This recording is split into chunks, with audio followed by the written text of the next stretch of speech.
Sports Live channel. Apologies. Slow getting the stream up here. We've got a simulcast going on, so both crowds, Tonganoxie and Eudora viewers watching. Schonik wants a three, comes up short. You can see by your screen here that the Cardinals have flown out to an early lead, 7-0. They induced a quick timeout from the Chieftains.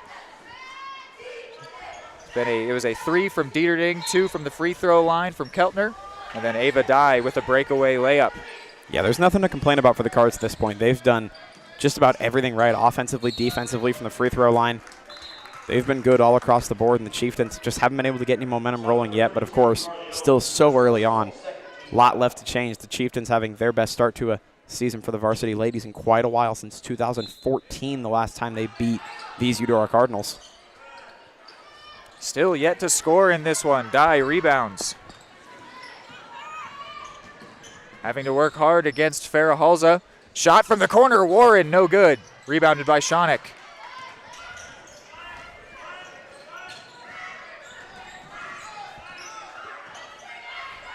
Schonik working against Warren, gets a pick.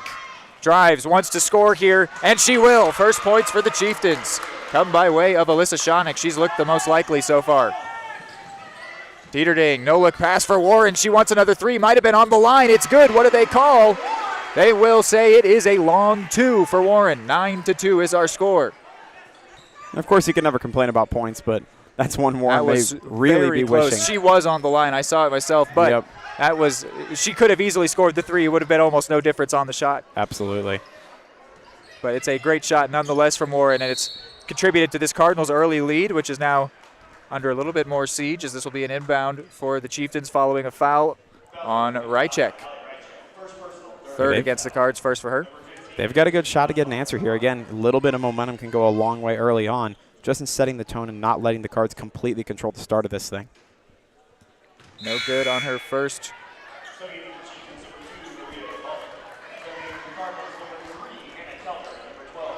Dye and Dieterding go out. Keltner and Brunkow come in. Also going, there was one change for the Chieftains as well in there. They'll go 0 for 2. Keltner, off the hands of Warren, keeps it in the front court. Oh, they say that she did commit backcourt violation, so it'll be a turnover. She tried her best to keep it in. I think she initially did, but then just stepped on the line, similar to her long two just a second ago.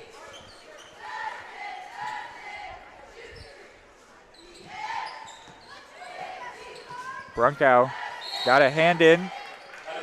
It'll be a Tongi ball.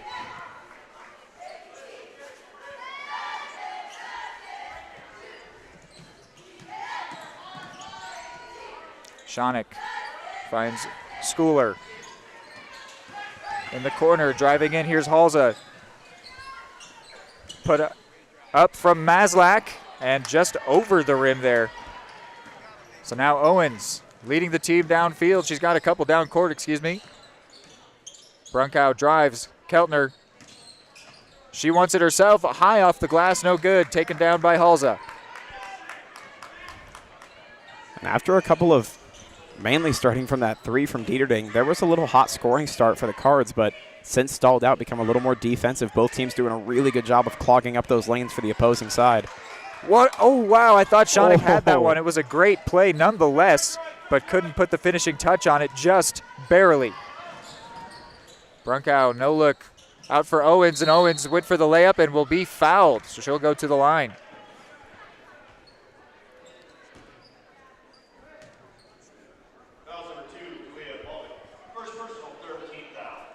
Three fouls apiece for each side. That was the first for Kalia Baldock.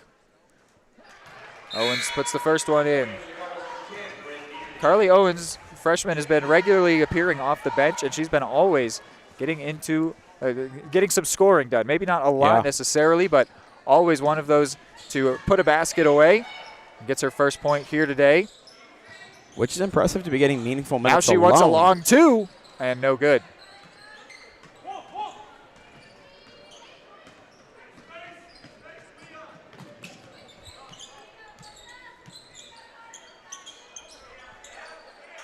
Top of the key. Shawnick drives, checks it out to the corner. High off the glass and in! In cinematic fashion, Kalia Baldock has Tongi within 5. That was an unbelievable shot. Maybe a little fortune on the bounce. A little. Phenomenal. Keltner puts that one in. Quick response. She's up to 4 points. It's a really good way to stall any potential momentum the Chieftains could try to get here. Of course, that shot, one of the best ways to do it, but a quick response from the Cards keeps the gap even. Yeah, they jumped up to that 7-point lead before Tongi took a timeout, and we are still at that 7-point difference, closing in on the end of this first quarter. That's the nice thing about having a lead is if you do it right, you can. Ooh, a foul call here will go the way of Tonganoxie. They call blocking on Keltner. It's the first personal for Keltner. Yeah, one more would put Tongi into the bonus. Only 44 more seconds, though, for the Cardinals to try and stay scot-free. Put in here for Schooler. This is Baldock. Really tight coverage from Dye.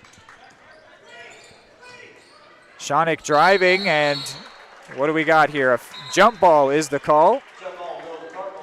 Could have been maybe a foul or a travel.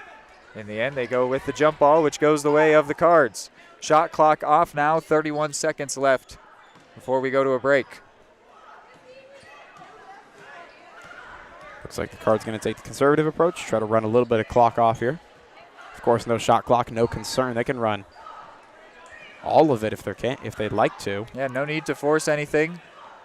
See if Emerson Maslak wants to force the issue on Dieterding. No, Dieterding instead drives for Dye, taken away. Another chance for Tongi. Shawnick with Brunkow in pursuit. She swipes it off of her. Nothing will come of this, though. They won't put up the shot, but the quarter ends with the Cardinals having that 7-point lead, which they jumped out too early. It is 12-5. Seems like we're in for a good one here in the Battle of 212. We'll be back after a short break. At Kansas Insurance, we know one size doesn't fit all. In fact, our whole mindset is based on customized policies for you and your families. We're local, and we do what we do because we care about you. Think of us as brokers for your insurance needs. Working with Kansas Insurance gets you the award-winning service and attention to detail that only an independent agency can provide. All across Kansas, we're here to help you manage and plan for all types of risk. Contact a local agent today. Kansas Insurance. Local, independent, serving you. The MVPs of BBQ. That's Barbed Wire Barbecue in Eudora. Family owned and operated, Barbed Wire Barbecue delivers great food and small town hospitality at a valued price. High quality hickory smoked meats, house seasonings, and time tested recipes put Barbed Wire Barbecue a cut above the rest. Kick off your weekend with their delicious brunch on Saturdays and Sundays and enjoy game day your way with Barbed Wire Game Day Packs. Visit them at 601 East 10th in Eudora or see their full lineup of flavors at barbedwirebarbecue.com. Welcome back here on the simulcast. The Eudora versus Tonganoxie doubleheader here, starting with the girls' game. These Cardinals come in 3-0. Jumped out to an early lead, and now as we begin the second quarter, there will be another chance for Tongi to inbound as Keltner poked the first one out of bounds. 1 second comes off the clock.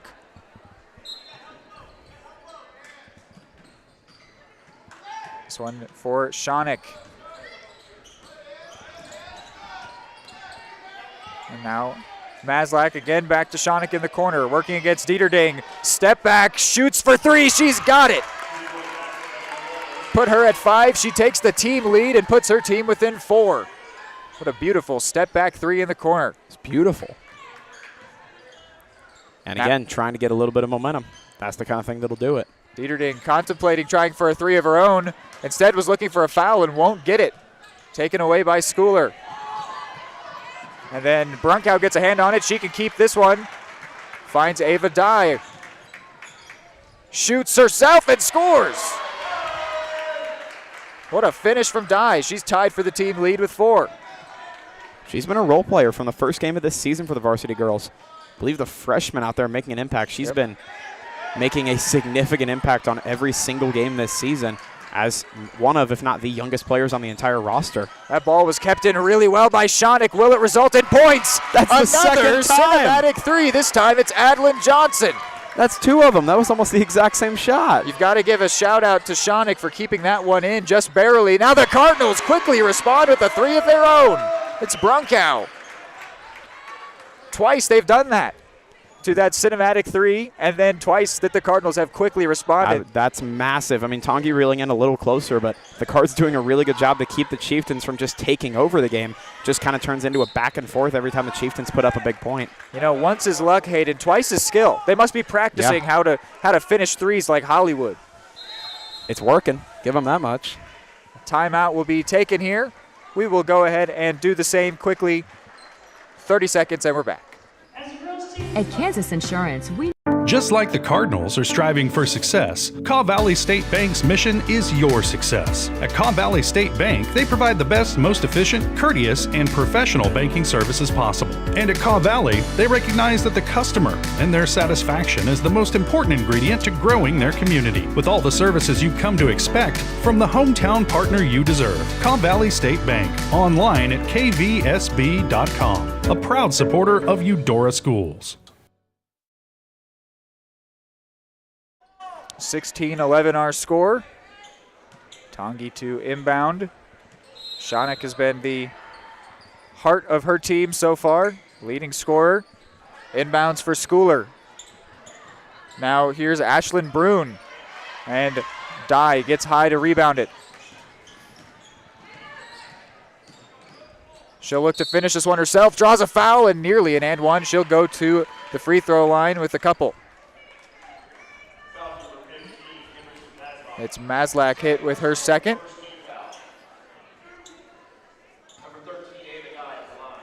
The Cards wearing their powder blues against the red of Tonganoxie.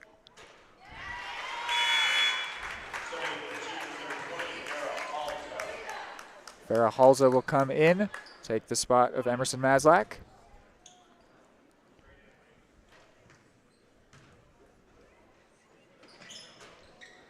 Dye goes 1 of 2, putting her in the team lead for scoring with 5. Again, everybody. Freshman. Cards have done well to maintain that lead. They jumped out too early, have not really let it slip at all. I believe 5 was the closest it's reeled into.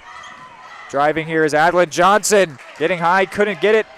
Nearly gets her own rebound, boots it, but it goes to a teammate. In here to Schooler, and Schooler's got her first points. And on that possession specifically, the Chieftains did a really, really good job of opening up lanes, making scoring opportunities just a little bit easier. Brunkow wants another three, nothing but net. Now she's got the team lead with 6. I have a feeling Ava Dye and Brunkow just going to be going back and forth all day long for that scoring lead. And it's that familiar 7-point lead. Chieftains with an aggressive attempt at an answer right back again, trying to do a good job to set up picks, open up lanes just a little bit. Now it comes down to executing when those opportunities do come up. A pick for Shonik. She'll pull up from 3. Rebounded by Halza. Now in some trouble against Keltner. Manages to get it out. Shonik will go up, and what do we got here? A shooting foul. Dieterding down on the court after that collision with Shonik. Dieterding returning from an injury that kept her out of volleyball season. It looks like she will be, I don't know, I was going to say all right, but comes up gingerly. Staying on the court, however. Now she will head off. Yeah, they're going to take her out after this first of 2 shots for Shonik. Hopefully she's all right. Such a great player for this team. Been prolific the last 2 years. And you just never want to see anyone get hurt anyway. Right.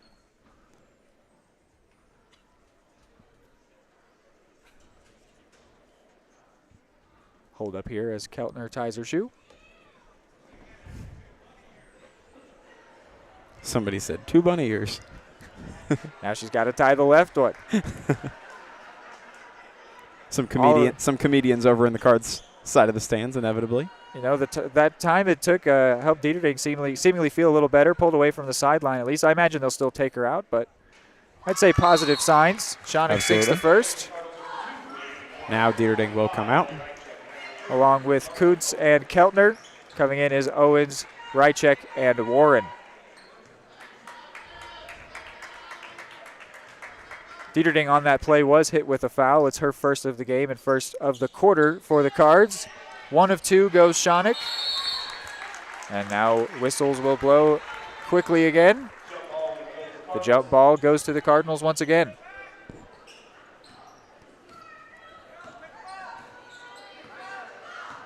Brunkow and Warren bringing this one back.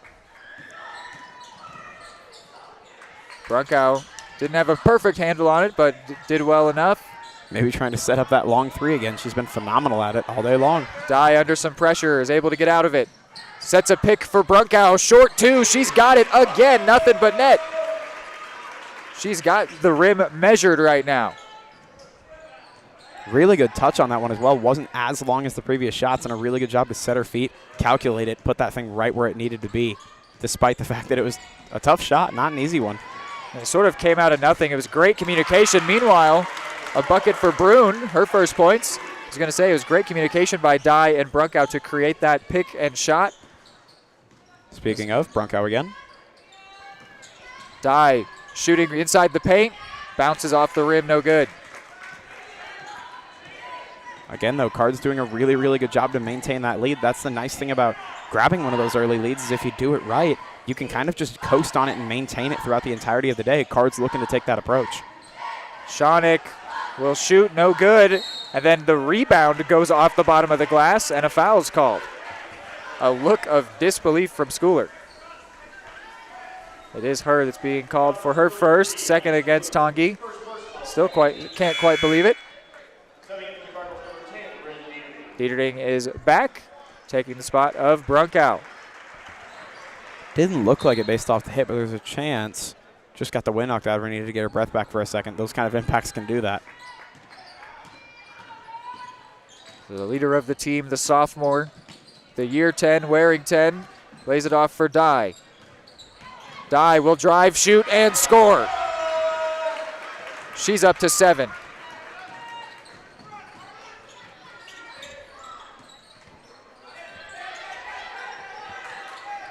And an inaccurate pass there will give it possession away cheaply to the Cardinals.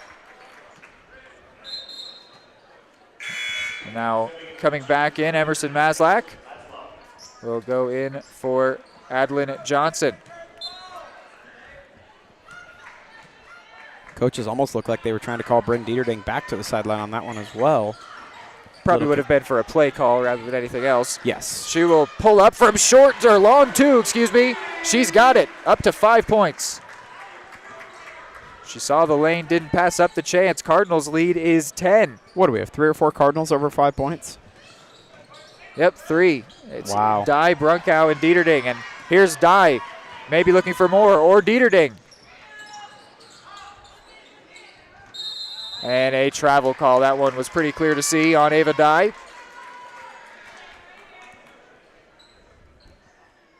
.230 left in this one. High scoring. Now that lead's extended even more for the Cards. If 7 was comfortable, they're up to 10 now. And now we're inching deep enough into this thing. You got to think there's a little bit of pressure mounting on the shoulders of the Lady Chieftains to try to answer. Dieterding got a hand to it, and now Warren tries to get it off of Schoenig. And now it does get taken away by Dye. She's all by herself racing against Schooler. And she can get the finish done. Schooler did catch up to put some pressure on her, but Dye is up to 9. Cool, calm, and collected when the pressure is on. Something you love to see from the super young Cards team playing out of their minds right now. Yeah, the biggest lead of the game grows even larger. Halza brings it down, puts it up, and a shooting foul will be called. I missed that one. So did I. Call is the call? Called on Rychek. I just wasn't looking. I had my eye on Owens. Rychek hit with her second foul, second on the Cards as well. So that sends Halza to the line. Chance for her first points.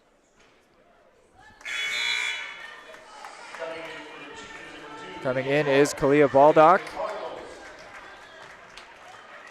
Going out for the Cards, Rychek and Dye. Getting her first action, Brady Miller. out there, the star volleyball player. Came in alongside Izzy Brunkow. Man, you got me wanting to call volleyball again. It was a lot of fun. It was a great time.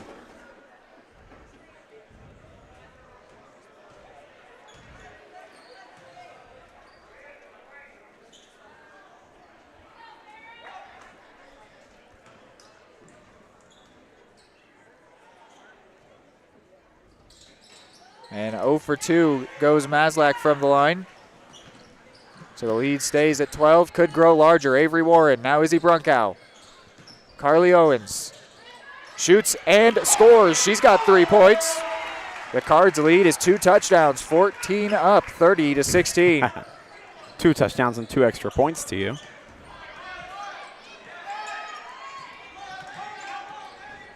And now again, on the shoulders of the Lady Chieftains, they got to be feeling some pressure. The Chieftains have been a little sloppy all game long, and the Cardinals continue to capitalize. Brunkow's into double digits. The Cards lead is 16. They're doubling up their opponents. And a timeout taken by the Chieftains, with the Cardinals doubling them up. 1:06 left here before halftime. We'll take a 30-second break. The MVPs of BBQ. That's Barbed Wire Barbecue in Eudora. Family owned and operated, Barbed Wire Barbecue delivers great food and small town hospitality at a valued price. High quality hickory smoked meats, house seasonings, and time tested recipes put Barbed Wire Barbecue a cut above the rest. Kick off your weekend with their delicious brunch on Saturdays and Sundays and enjoy game day your way with Barbed Wire Game Day Packs. Visit them at 601 East 10th in Eudora or see their full lineup of flavors at barbedwirebarbecue.com.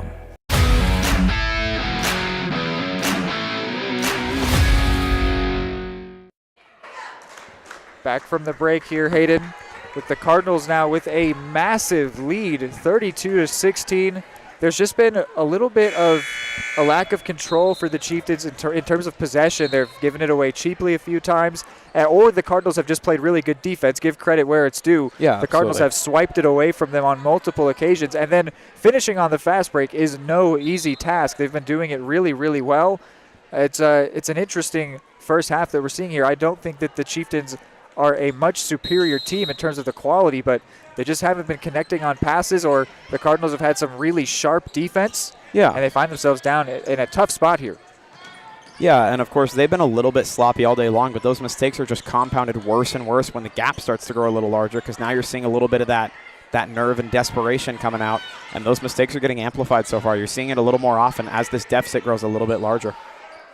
Chieftains have worked this nicely for Baldock. She's got another 3. She's up to 6. That was a great possession there. That's what we're talking about. These Chieftains clearly have the quality and the talent, and that was well done. A couple times they found themselves in jeopardy, escaped it really well. It was a good pass out from Schoeneck, finished by Baldock. Dieterding couldn't get that one to go, brought down by Miller, but then she's robbed.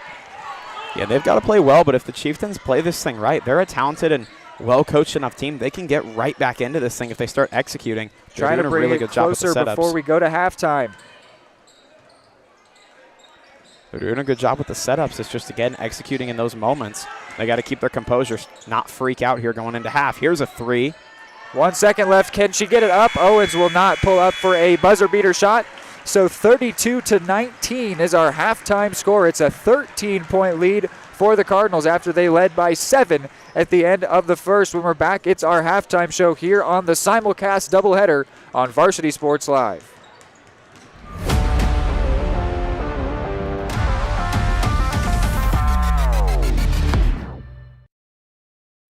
High-quality foods, friendly service, great prices, and a connection to the community that is unsurpassed. That's Jean's Heartland Foods in Eudora. Family-owned, Jean's Heartland Foods offers a convenient one-stop shop, delivering the everyday essentials you need to specialty items from around the world. Jean's friendly staff is here to help you find exactly what you're looking for.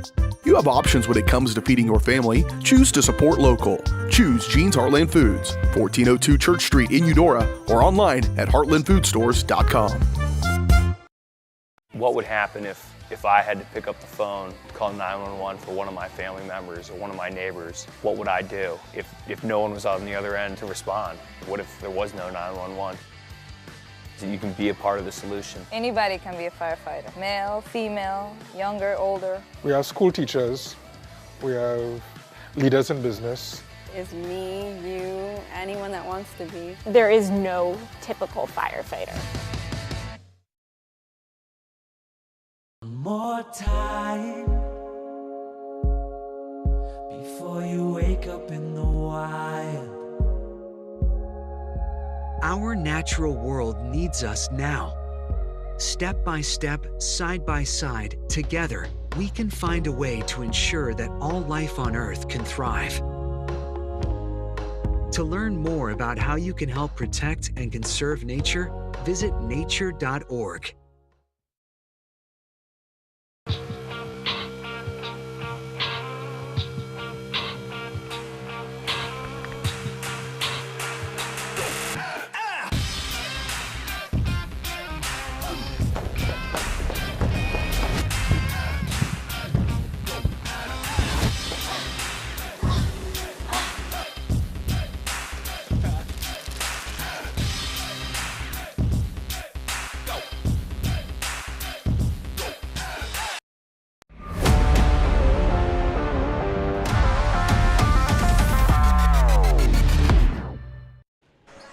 Welcome in here to the halftime show here on Eudora Sports Live and Tonganoxie Sports Live, brought to you by Jean's Heartland Foods. Shop local and support local at Jean's Heartland Foods. Visit their website, eudora.heartlandfoodstores.com, to sign up for exclusive offers and rewards today. So we're sitting at 32-19 here, Hayden, at halftime. You can see those the teams warming up here. We found some amusement in the Tonganoxie warm-up pants. Those things are something else. They are special. Yeah, it's great. They Tonganoxie down the left pant sleeve. Got to appreciate the style there. Anyway, looking at our halftime of this game, it's 32-19. Hayden, what are your thoughts on the way that this first half's played out? Yeah, I think to start, the Cards came out strong, right? They were put together and organized, and everything was clicking for them early. And the Chieftains had a couple of little slip-ups early on that let Eudora stretch out that lead. And now that we're in a little bit deeper, the Cards have just kept their foot in the gas and they stretch things out a little bit more. And you're seeing those little errors by the Chieftains just compounded more and more and more as the Cards continue to stretch out or not let that gap shrink very much. You can see the pressure kind of mounting for them. And they still have all the potential. They're still making a lot of shots, looking really good.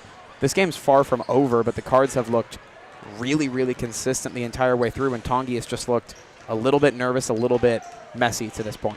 We saw, though, just in their last possession or their last scoring possession, what they are capable of. That when those passes connect, they have multiple different players that are capable of scoring. We've seen a few different players shoot from beyond the arc. That's Shawnick, Baldock, and Johnson have all come good from beyond the three-point arc. And they've got a lot of different capable players. I think they've just been a little bit unlucky so far. It's definitely something where over the final two halves of this game, they could start to inch back. They're just going to have to put in some defense as well, which they've struggled a bit for. But really, it hasn't been that there's been bad defense. It's that there's been no defense because the Cardinals are taking it away and then going on the fast break, and there's no one near anybody to stop them from laying it in or just creating the type of shot that they want to take. So I think that the improvement that it would take for Tongi to get right back into this is it's very possible for them to pull it off. Absolutely. But the Cardinals have set themselves up really well. They can't exactly coast to the finish here, but they're in a really good spot where it would take a lot of different things going wrong for them to get into a spot where they really feel uncomfortable. And that, not that that's impossible, but if that starts to happen, you'd hope they could maybe take a timeout, settle things down. So they've set themselves up very, very well here with the 13-point lead. And that's because they doubled it up. They had a 7-point lead after the first quarter and now a 13-point lead at half. They've been really consistent with that. It's just been some really good finishing for both sides. Let's look at points total since I referenced them just a bit ago. First for the Chieftains, Alyssa Shawnick. She's got 6. Kalia Baldock also has 6. They're both tied for the team lead. Ashlyn Brune has 2. Adeline Johnson has 3. And Addie Schooler has a couple. For the Cardinals, Avery Warren has 2. Keltner has 4. Dieterding has 5. Brunkow leads the team and the game with 10.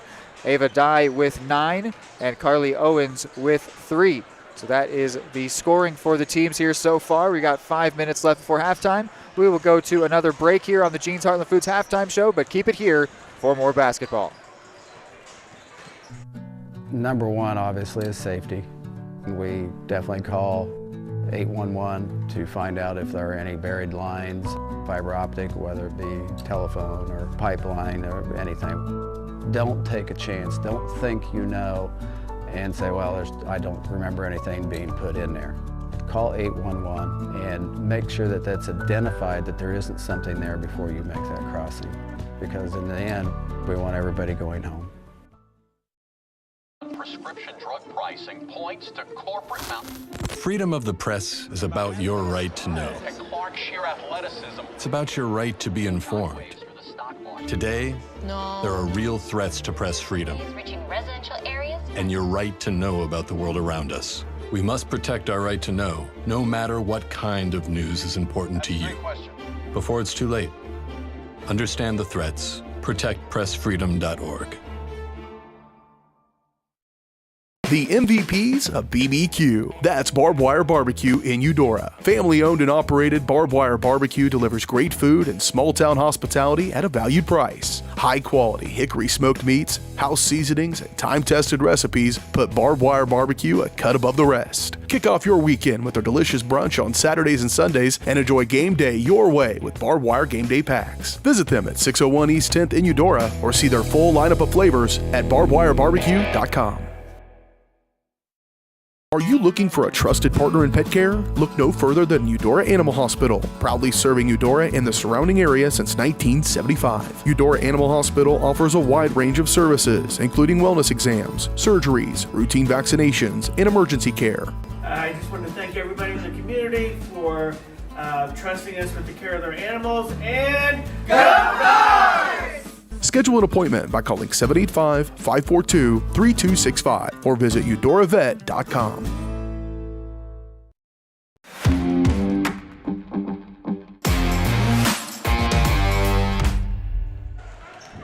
Back here on the halftime show. So Hayden, just looking at this Tongi team, we can't be claimed to be familiar with their entire past, but you've told me that they've had a losing record since the 2012-2013 season. And you said they've matched their win total. You should get a shot first of the Eudora basket if that's not a representation of the game right now. It was packed full of basketballs. So they've matched their win total already this year because they started off 3-0. They did lose their most recent game, I believe it was. But what is it that could maybe be different? I mean, we can't really tell. We're just sort of inferring what might be different about this team and what it would take for them to continue on having a good season here just from what we've seen that they're capable of in this first half. Yeah, just off of what we've seen so far today, I would say, first of all, the shooting talent. They have been phenomenal from all over the court today shooting. I mean, you're seeing that talent come out in a lot of their different shots. They had two straight-up Hollywood-worthy baskets from earlier on three-point attempts. But I would say the overall talent and shooting, and then as a coordinated team, they've done a really good job opening up lanes closer to the baseline, closer to the basket, doing a really, really good job of putting themselves in good scoring opportunities. The only reason we're seeing the deficit to this point today is a couple of mistakes on pass attempts and getting up closer to the shooting line, and then a couple of little errors on execution. But other than that, this could easily be a 32-30 kind of game coming into it, just a couple of little unforced errors. It's been a really, really good job, and this Tongi team, packed with talent. You can see exactly why they've started off with that 3-1 record. Yeah, and whenever a team like what the Cardinals have done for themselves puts them in this kind of situation, it's the type of thing where it's great while you have it, and then the second you feel it start to slip away, you really get in your own head because you're thinking, how could we lose this lead? How is this possible? Absolutely. And it's the type of thing where if they get back within even 7, but if they get back within one basket or whatever, or tie the game, that the Cardinals will start getting really in their own heads about how's that happening to them. And so even though the Chieftains are not in a great situation, they're in a spot where if they can get momentum going, they could absolutely get the Cardinals uncomfortable. Yeah, especially with how there's a lot of young players on the Cardinals team, so they might not have that, the ability to stay calm, stay level-headed if they find themselves sort of maybe panicking at the way that things are going. So there are a lot of inroads for the Chieftains. They did get the last basket of the first half with a 3, and we are now underway. They've got the ball here for quarter number 3. 32-19 is our score. Here's Schoeneck in for Schooler. Back for Shonik. She wants to shoot. She tries to roll it off the glass and actually rolled it too far. Looked like a great finish, but it was just a little overdone. Here's Dye. When you say a little overdone, you mean a little. That was barely anything. Here's Brunkow. Not quite. So scoreless for both teams after their first possessions, which both resulted in shots. Here's Maslak. Nearly gets it taken away, and then a foul is called on Dieterding.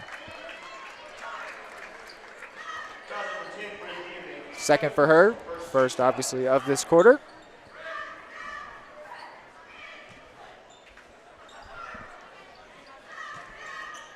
Maslak.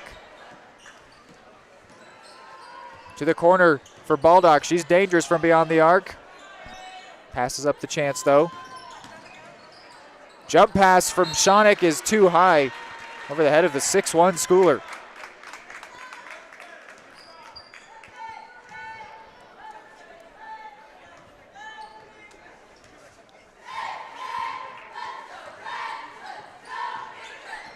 Cheer squad out in full effect for both of these teams. Fan section's full for both. Keltner uncovered. Couldn't get the shot. She may have brought down that rebound. She will induce a jump ball, which is a really well done. Credit to her. The third time that a jump ball has favored the Cards. Third time tonight. It's impressive. From Dieterding into Dye. Keltner. Too high for Dieterding. Something that's been a part of Tonganoxie's night. Unforced turnovers. Right there. Stings the Cards. And the Chieftains are off to a solid start. If the Cards start playing sloppy here, you see a couple of those errors we saw from the Lady Chieftains in the first half. Tides could turn pretty quick here. Shonik. Under pressure from Brunkow and Dieterding. Lays it off for Maslak, who's looking to shoot here. Will shoot and will score, impressively so. First points for her. Here's Keltner. Top of the free throw line. Gets it taken away from her. They are getting a little sloppy. Mishandled. Shonik, just too much on that one. And again, Chieftains not quite able to execute an answer. And Dye also too much on that one, but Kuntz will capitalize. No, I was going to say, it's a couple times that I've seen Shonik start those 3 steps for her layup a little too far out. Right. And making it so that she can't, she's sort of shooting from uncomfortable, unorthodox positions. And now Keltner, who just had a giveaway, takes it away all by herself. Puts it in and induces a timeout. We can go ahead and keep you here since we just came back from a break. Absolutely. But back and forth nature, we've seen a little bit of sloppy play from the Cards, but Tongi have let themselves down with the finishing chances. Cardinals haven't, or have done so less, you could say. And so they see themselves out to a 15-point lead now. Hayden, what are you seeing so far? I've seen the Chieftains be a little bit more aggressive, and they came out of the gate strong. But, you know, when you get that ball rolling with that momentum, you've got to stay with that clean play style, or you can, you know, one error puts you right back to where you were at before. The Chieftains have certainly been cleaner than they were in the first half, but to this point, the Cards still doing a really, really good job just minding that gap and maintaining it. Like you said, they don't need to match every point the Chieftains put up for the rest of this third and fourth quarter. All they need to do is manage, right? You can give up a couple of points here and there as long as you keep scoring and keep playing good defense, which they've been a little bit sloppy, a couple of mistakes, but overall playing clean enough to maintain this lead. Yeah, and yet so far, you know, we said they don't have to match every point, but they've increased that lead. Biggest lead of the game is now 15. And it's been the Cardinals leading all day long. Yeah, and it was 13 going into the break, 7 in the first half, 7 about a minute into the game. Yeah, it was 7-0 before the Chieftains even scored. Put it to 7-2. They put it right back to 9-2, and they've held on to a 7+ point gap for the entire of tonight's game, entirety. Maslak against Keltner. Keltner giving her all she can handle here. Maslak hits the deck as Shonik now has the ball. And a foul will be called, it looks like, on Ava Dye. It will be. First for her, second for the Cards.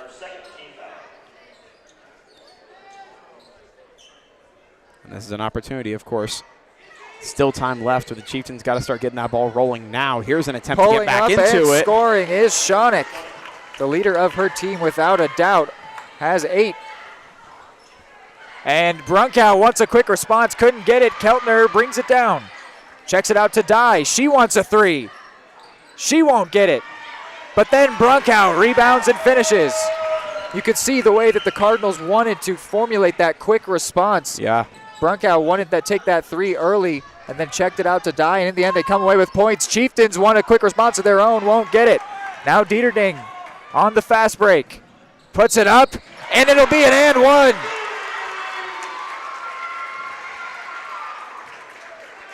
And to the credit of the Cards, oh my goodness, to their credit, they're doing such a good job at answering back when the Chieftains fire. They've got the gap out to 17 points now. They're just stomping out any attempt the Chieftains are making to get back into this thing. Relentless to this point. Going out is Maslak and Shawnick. Coming in, Ashlyn Brune and Adlin Johnson. Also a worthy note how well the Cardinals did on that possession when the immediate response didn't go according to plan to get back into it. They're going to make the free throw, bring it out to 41-23. Dieterding having a first-year-like performance, which is to say she's scoring very well here tonight, up to 8 points. A year like her previous, huh? I was going to say vintage, but that felt like the wrong word. From the corner, Baldock, no, excuse me, not Baldock. That was Brune. She couldn't get it, and a foul will be called against the Cards. I want to kind of critique the... Or rather, it went out off of the Chieftains. My mistake. You were saying, Hayden? Oh, you're good. I want to almost critique the sloppy style of these last couple of possessions for the Cards, but they're still scoring, so what's the problem? Dye drives, puts it up too much. Then Kuntz has it taken away by Shawnick. Warren gets a hand in, and it'll stay in Cardinals' possession.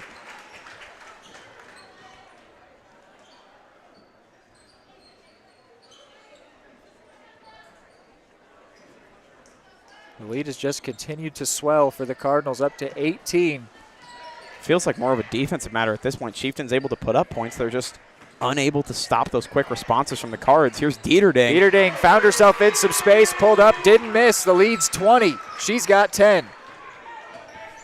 And at what point, Reed, do we start feeling like this thing's getting a little bit out of hand for the Chieftains? At what point does it go from pressure to fear? Well, it felt already with that 13-point lead like it was going to have to be a really solid 2 quarters. And even though Tongi have come out from the halftime break looking good, playing decent, there are still those occasional lapse in judgment or the mistakes, just unforced turnovers, and it's really biting them. It's getting to the point where it might be too much, but that's always a dangerous thing to say.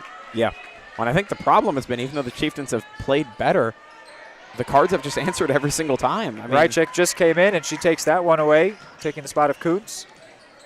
Although Tongi is playing better, the points on the board are all that matters, and the Cards have just been good enough to keep stretching it out. Owens wanted a 3, won't get it, but the ball comes to Dye. Dye falling away and finishing regardless. What a shot. That left side of your screen basket has seen some crazy moments tonight. Can't forget the fact Brunkhaus hit a couple of massive threes from this right side. Schooler in the middle. Might say middle schooler. I have a feeling the high schoolers wouldn't be a fan of that. Dieterding and Dye go out. Brunkow and Keltner come in. Shawnick gets it in for Brune with a couple points to her name tonight. Shawnick gets past Warren, working against Owens, checks it back out. Shawnick in the corner, wants a 3. Off the front of the rim, won't get it. Another possession goes scoreless for Tongi. Another chance for the Cardinals to increase their lead. Owens with some nice handles, but couldn't get up to the basket. Rychek didn't have a problem doing so, couldn't finish. Owens rebounded. Keltner left alone. It's a long 2, no good. Looked like it was going to be good. Nice pass to the corner. First, that was Johnson off the back of the rim. Warren drives. She wants her first points, won't get them. But, excuse me, not her first point. She's got a couple, and it's a shooting foul. Chance to get a couple more. They hit Addie Schooler with the foul, second for her and for the Chieftains.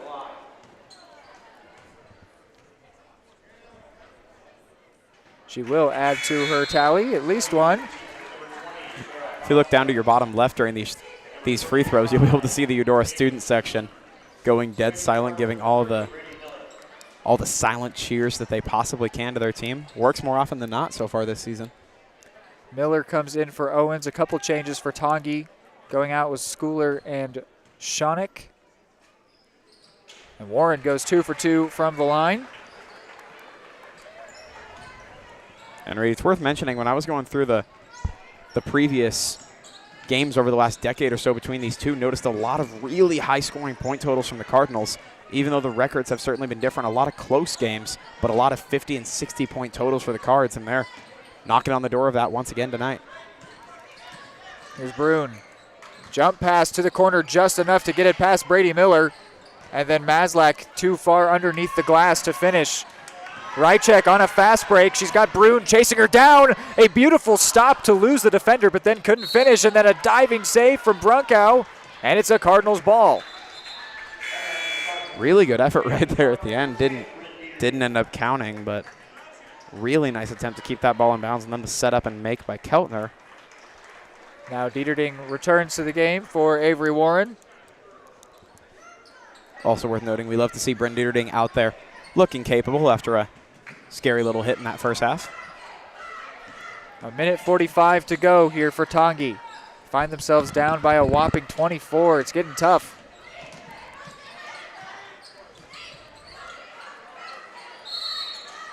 Ooh, Brune hit with the travel call.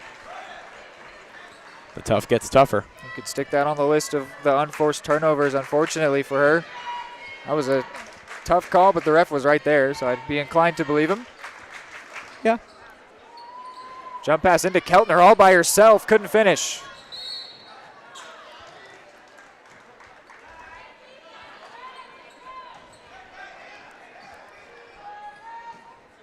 Again, thank you to everybody for tuning in tonight on Varsity Sports Live and Tonganoxie Sports Live. Love to have both fan bases with us tonight, we hope.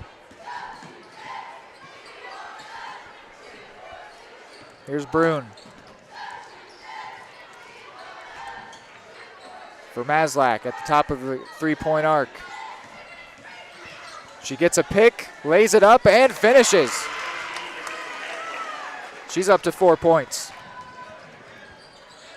Again, Chieftains trying to answer. Woo! See if the Dieterding goes to the ground.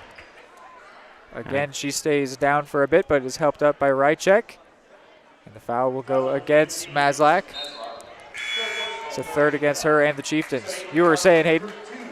I mean, I was going to say we were going to see if the Cards could keep answering quickly, keep the Chieftains from mounting a comeback, but I guess good news, they didn't get the quick answer. Silver linings. Schonik returns for Maslak. Imagine the offense will go right back to her once they get the ball down court. Dieterding gets it into Rychek. Turning, shooting, scoring is the senior.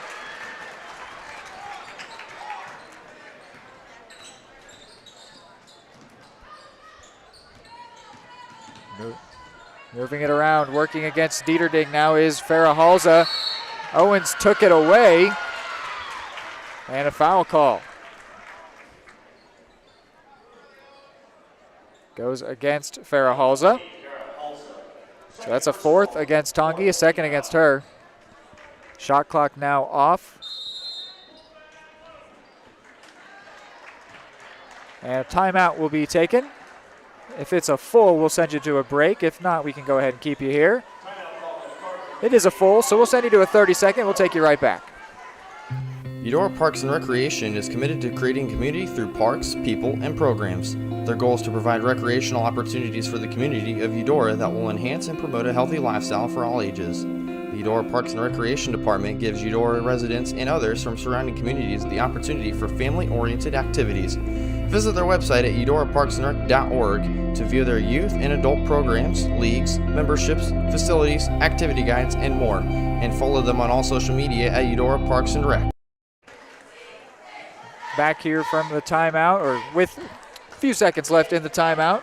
Cardinals closing in on that 50-point mark, which we talked about they got to in their first couple games this season. It looks like as the year goes on, that might be a tally that they regularly have their eyes set on.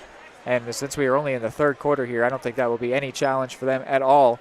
They might be setting a season high here very early on. 31.3, all that's left here in quarter 3.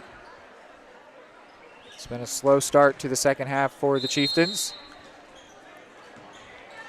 They came out looking really, really good, though. Cards have just continued to keep their form from the first half. Put in here for Miller. She'll get her first points off of a great pass from Rychek.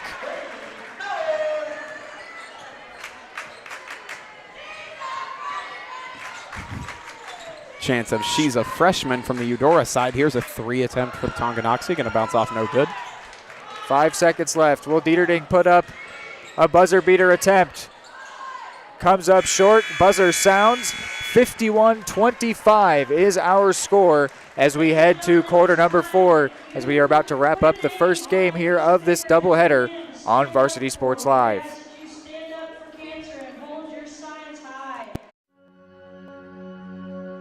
All across the country, people are coming together to speed up what we can learn about health.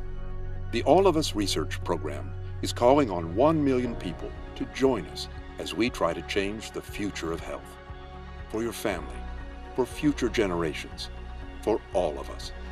Visit joinallofus.org and find out how you can become 1 in a million.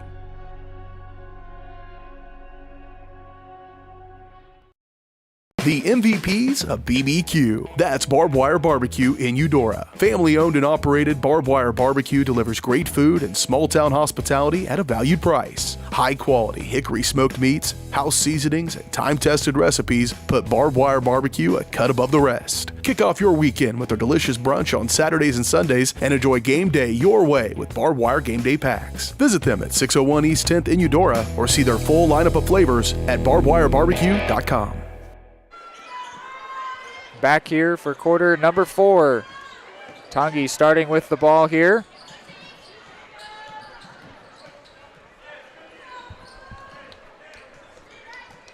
Schoenig been undoubtedly the leader of her team. At least her offense, that is. Lays this off for Brune. Now Johnson. Near side for Halza. And a travel called on her.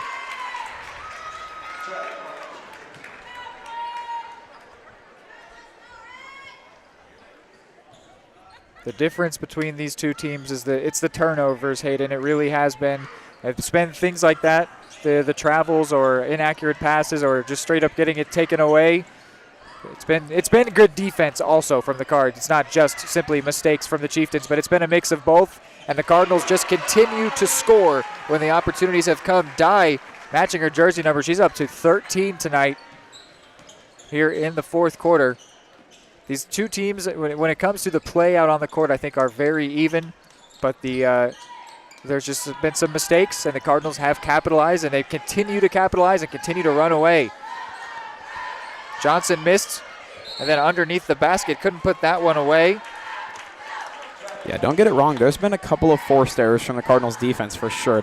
We haven't been without those tonight, but the story of the night has just been unforced turnovers from the Lady Chieftains, just over and over and over in situations where they're not necessarily pressured, just turning the ball over, which has allowed this lead to extend out further and further. Like you said, pretty similar play on the court tonight, which if you looked at the box score, you would not think that was the case. Chieftains have played well. Shot, no good. Coons takes it down. That'll be a jump ball. Once again, going the way of the Cards. Maslak goes in for Halza.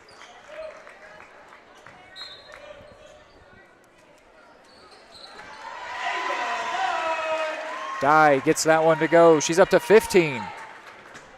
What a night for Ava Dye. She's a freshman, they say.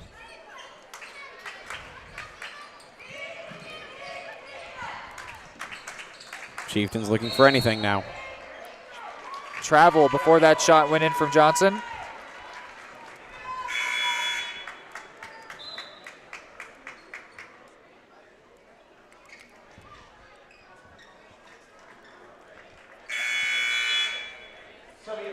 Johnson will now go out of the game. Coming in, Owens and Warren for Dye and Keltner. And one more change. Kuntz goes out to allow for some first minutes tonight for Avery Hemphill. You want another volleyball star? You've got one.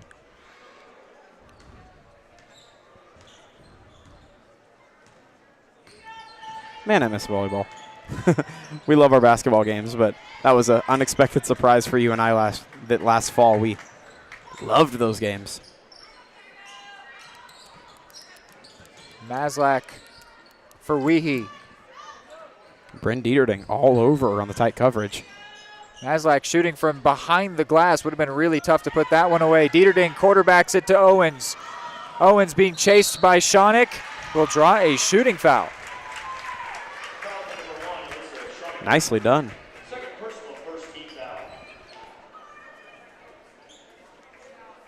The first team foul of the fourth quarter for the Cards.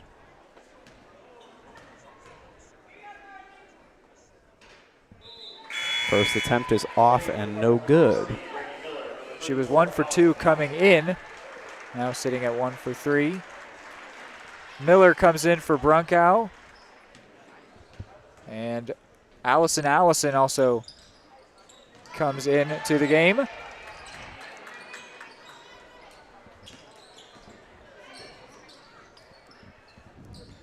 Here is Allison. Off the right side of the backboard.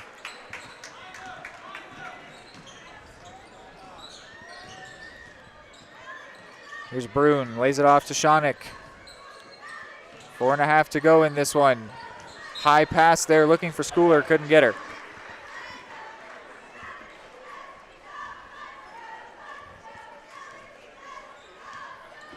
Cardinals haven't always been the team playing better in this game, but they have always been the team that's continued to score in this one, and that's what it's all about at the end of the day.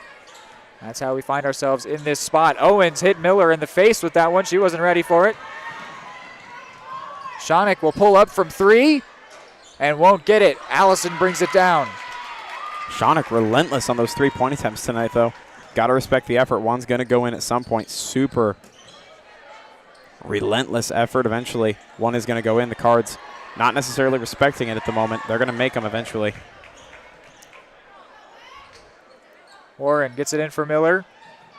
Top of the free throw arc, looking a little uncomfortable, finding what she wants to do with it. She'll draw a shooting foul.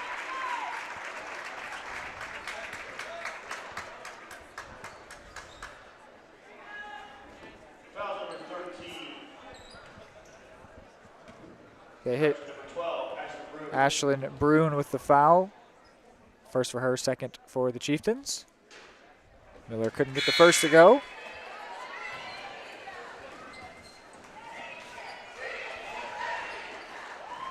Looks like a quadruple change, almost a line change for the Chieftains.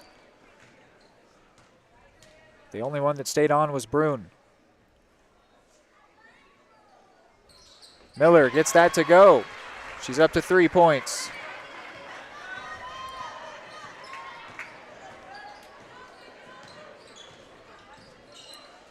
Brune goes to Baldock. She's dangerous from beyond the arc.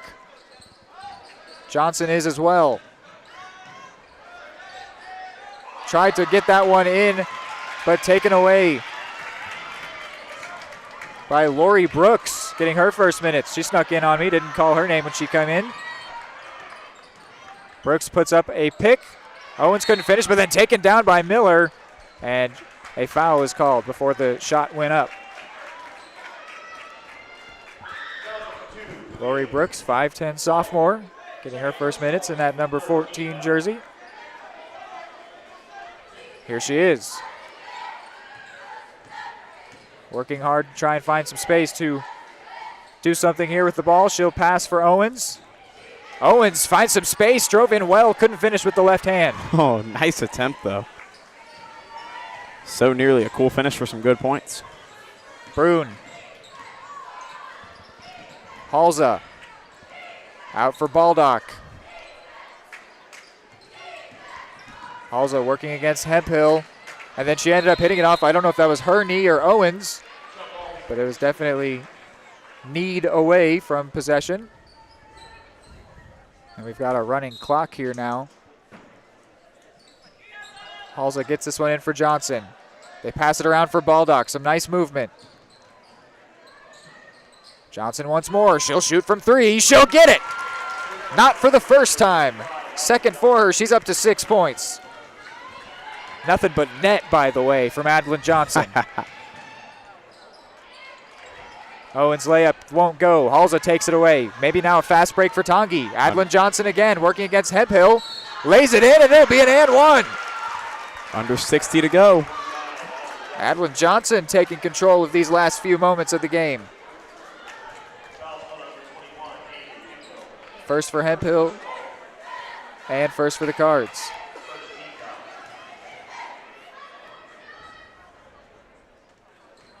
Johnson couldn't get that one to go, taken away by Owens. 30 seconds left in this one. Shot clock's off. Couldn't get that layup to go in. Fighting for it there. Battling it is Brady Miller. An army of Chieftains around Miller for that one.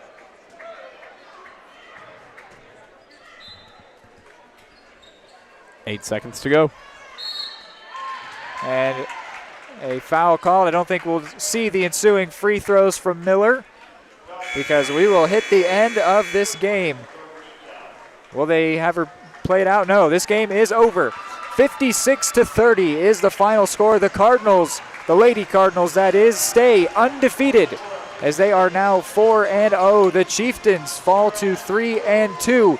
It was a good game of basketball, but one where the Cardinals just continued scoring, pulled away with it, never looked back. Or really, they took the lead right away and never looked back. It was the Cardinals all day long. 56-30 is our final. When we're back, it's our post-game show. They will then transition into pre-game show here on this doubleheader action. So keep it here on both channels here on the simulcast for more basketball.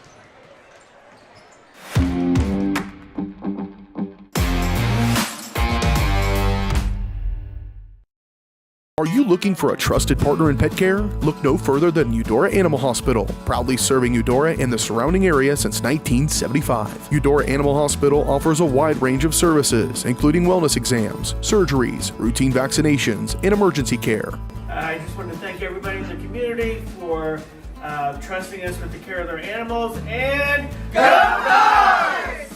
Schedule an appointment by calling 785-542-3265 or visit eudoravet.com.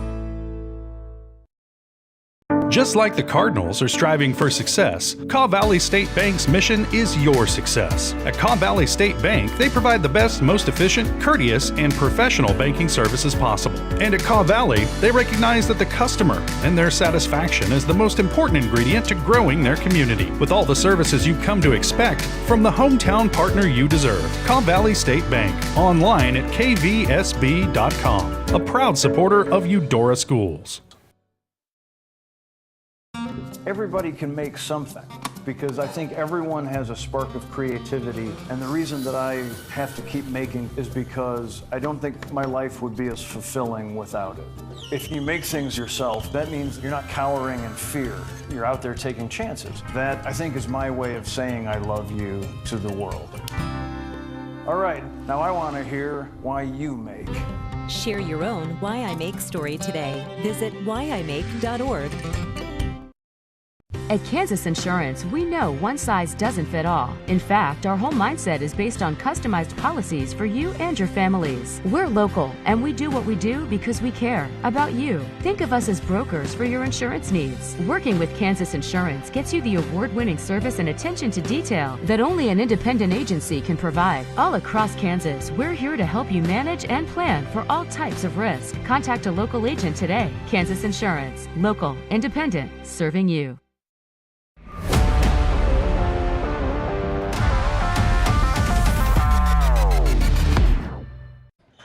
All right, welcome in here for the post-game show brought to you by Eudora Animal Hospital. They've been serving pets in Eudora and the surrounding area since 1975 and are proud supporters of Eudora Cardinal Athletics. And they would also be proud supporters of any Tonganoxie animals in need of any care. Looking back to this game, it was a 56-30 final score. We can look at the scores in a bit, but sorry. Do you want to just give your thoughts on that game, Hayden? Yeah, as for general thoughts on the game, I thought the Cards first of all came out and looked really, really good all 4 quarters. They looked really composed.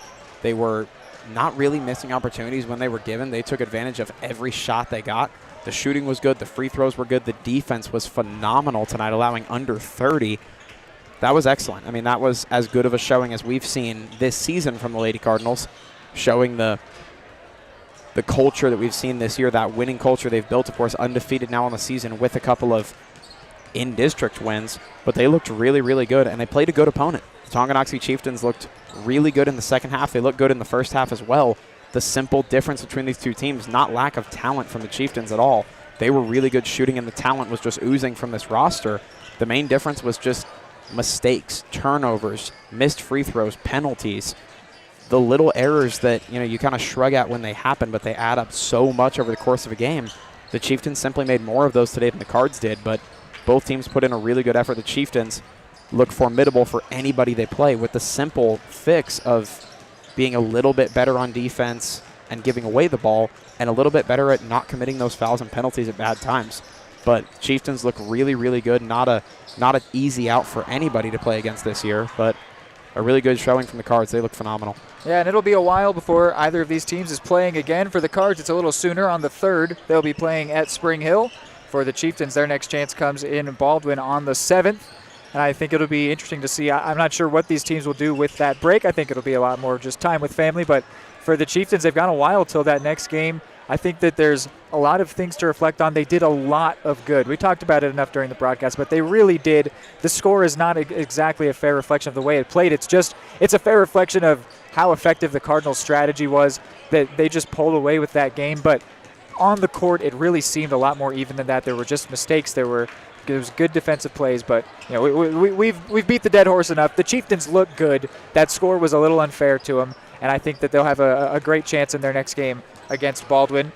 So let's look into our scorers tallies, but when we also do that, we'll be looking for our Barbed Wire Barbecue Who's Smoking Player of the Game.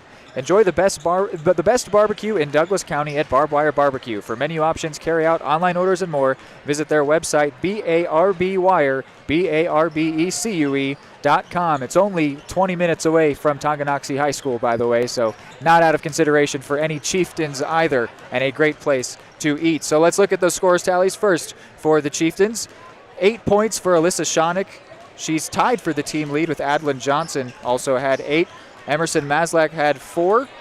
Kalia Baldock had 6. And Addie Schooler had 2. Ashlyn Brune had 2. And Maslak had 4. For the Cardinals, there are some high-scoring tallies over here, Hayden. There's 4 for Avery Warren, 6 for Hannah Keltner, 10 for Bryn Dieterding, 12 for Izzy Brunkow. Like that both of them match their jersey numbers with that. And Ava Dye with 15. Miranda Kuntz with a couple. Ali Rychek with 2. Brady Miller with 3. Carly Owens with 3. So the candidates for that player of the game would have to be your 3 double-digit scorers, which is Ava Dye, Izzy Brunkow, and Bryn Dieterding. Hayden, I will pose it to you, but as I've done before, I'll eliminate one candidate, Bryn Dieterding. I think she had a great game with the 10 points, was all over the place, was a really great force, but I want to give it to you with the consideration being between Izzy Brunkow and Ava Dye. Man, I love it when you give me the decisions, but especially when 2 players play this well. It's never fun to give it to one and not give it to the other, but I think the consideration tonight, you've got to look at a really good game from both of them. Both were all over the place. Izzy Brunkow was just lethal shooting tonight. Absolutely phenomenal. And Ava Dye was going up and down the court. A lot of opportunities at quick responses, quick throws close to the basket, and was just killer from those. The efficiency was great. I think if I had to pick tonight, I would actually give it to Ava Dye, the freshman. I'm with you on it. Just being all over the place. I mean, it seemed like every time there was a big play, Ava Dye was right there. Yeah, the fast breaks is what made this game for the Cards, and Ava Dye was the player that made those fast breaks happen. So yes. It feels like she was the one that really played the biggest part in that game. Of course, so many contributions. We talked about all the different players that scored. It was a great all-around game. But Ava Dye, not for the first time, will be our Barbed Wire Barbecue Who's Smoking Player of the Game. And that will wrap up our first Eudora Animal Hospital postgame show here on this doubleheader. We will go to a break, and when we are back, it will be the pregame show presented by Kaw Valley State Bank. What would happen if I had to pick up the phone, call 911 for one of my family members or one of my neighbors? What would I do if no one was on the other end to respond? What if there was no 911? So you can be a part of the solution. Anybody can be a firefighter. Male, female, younger, older. We have school teachers. We have leaders in business. Is me, you, anyone that wants to be. There is no typical firefighter. The MVPs of BBQ. That's Barbed Wire Barbecue in Eudora. Family owned and operated, Barbed Wire Barbecue delivers great food and small town hospitality at a valued price. High quality hickory smoked meats, house seasonings, and time tested recipes put Barbed Wire Barbecue a cut above the rest. Kick off your weekend with their delicious brunch on Saturdays and Sundays and enjoy game day your way with Barbed Wire Game Day Packs. Visit them at 601 East 10th in Eudora or see their full lineup of flavors at barbedwirebarbecue.com. More time before you wake up in the wild. Our natural world needs us now. Step by step, side by side, together, we can find a way to ensure that all life on Earth can thrive. To learn more about how you can help protect and conserve nature, visit nature.org.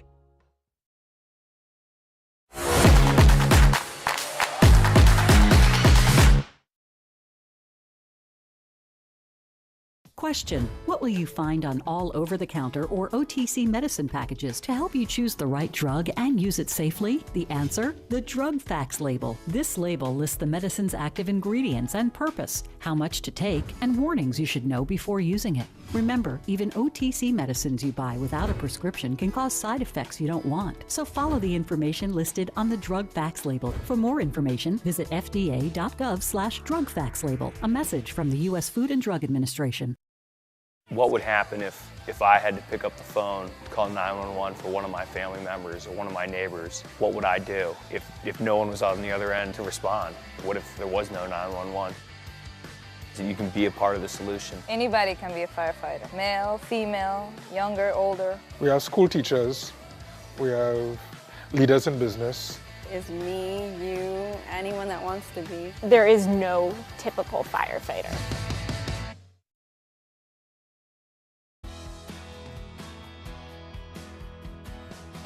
I used to drive an ambulance as an EMT, and I've always tried to be a safe driver. If people knew what I know, lives could be saved. In my car, if I see a truck or bus taking a turn, I know to take my time. When big vehicles turn right, they may swing wide to make the turn. If you try to sneak in, well, it's a lesson you'd rather not learn the hard way. When trucks and buses turn, let's you and I wait. It's our roads, it's our safety.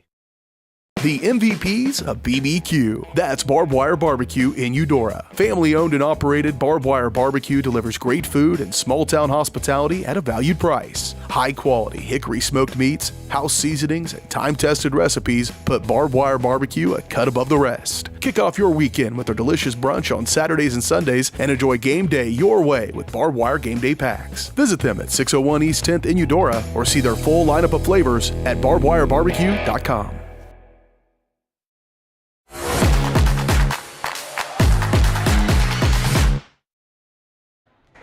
All right, welcome into your Kaw Valley State Bank pregame show. They're not just your bank, they're your neighbors. Kaw Valley State Bank is proud to serve the Eudora community and is proud to support Cardinal athletics. For more information, visit their website at kawvalleystatebank.com. So looking into this one, a couple of teams with just one win so far early in the year. Cards at 1-2. They won their first game in overtime against Wamego, while the Chieftains come in at 1-3. There is one common opponent between the two, that being the Cardinals' most recent opponent, Bonner Springs, which put up 80 against Tonganoxie in a very prolific output for them. It was 61-55 when they beat the Cards, and the Cardinals had the upper hand on Bonner Springs for a while in that game, Hayden, but ended up not coming away with the win, but there were a lot of positives to take away. What are you looking at as we look forward to this basketball game between these teams? Yeah, as we go into today's game, again, did a little bit of digging on the previous matchups. Eudora does have the advantage here, historically speaking, over the last few years, not to the same extent the girls did, but Tonganoxie has not beat the Eudora Cardinals on the boys' side since December of 2020, and they have had a losing record in their finishing seasons since the 2021-22 season, where they went 13-9, losing records across the board since. The Cardinals, on the other hand, have had a winning record every season since 2020. You'd have to go back to the 2021 season, where they went 9-10. So a little bit of an advantage for the Cards. I'm looking for them to be a little cleaner than they were in that last matchup against Bonner. Of course, they had a lead for a majority of that game, a narrow lead, which Bonner Springs was able to kind of swipe out from under them right at the last second. I'd expect to see Tonganoxie try to play clean as well. They're going to come out of the gates fast. Had a lot of points scored on them early this season. I expect defense to be a main focal point for them. But across the board, looks like a good one coming in for the Eudora Cardinals. But, of course, no opponent is easy. Tonganoxie will be wearing black tonight. Eudora will be out wearing white. Looks like we're in for a heck of a game, Reed. Yeah, to provide some context for our Tonganoxie viewers, this is only the 4th game of the Tyler Cleveland era for the Cardinals. That being that it is... there's been a change in coach, no longer Coach Erpelding. It was a long time for him in charge, but it is now Coach Tyler Cleveland leading the way here. So it's been an interesting time so far looking at this. We've said what we've seen from Coach Cleveland, but obviously lost more than they've won so far, only 3 games in. Far too early to judge anything, but that's just some context to provide you to understand for our Tongi viewers that the Cardinals they're a new look team under a new regime. So we are now about to get into our starting lineup. So let you listen into PA here in the Cardinal Arena. For the Chieftains, number 2, 5, senior Jason and for the Cardinals, number 0, 5, 8, senior Micaiah Jerome.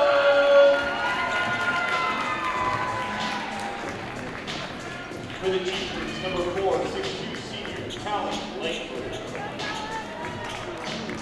And for the Cardinals, number 4, 6'6", sophomore Ryan Osborne.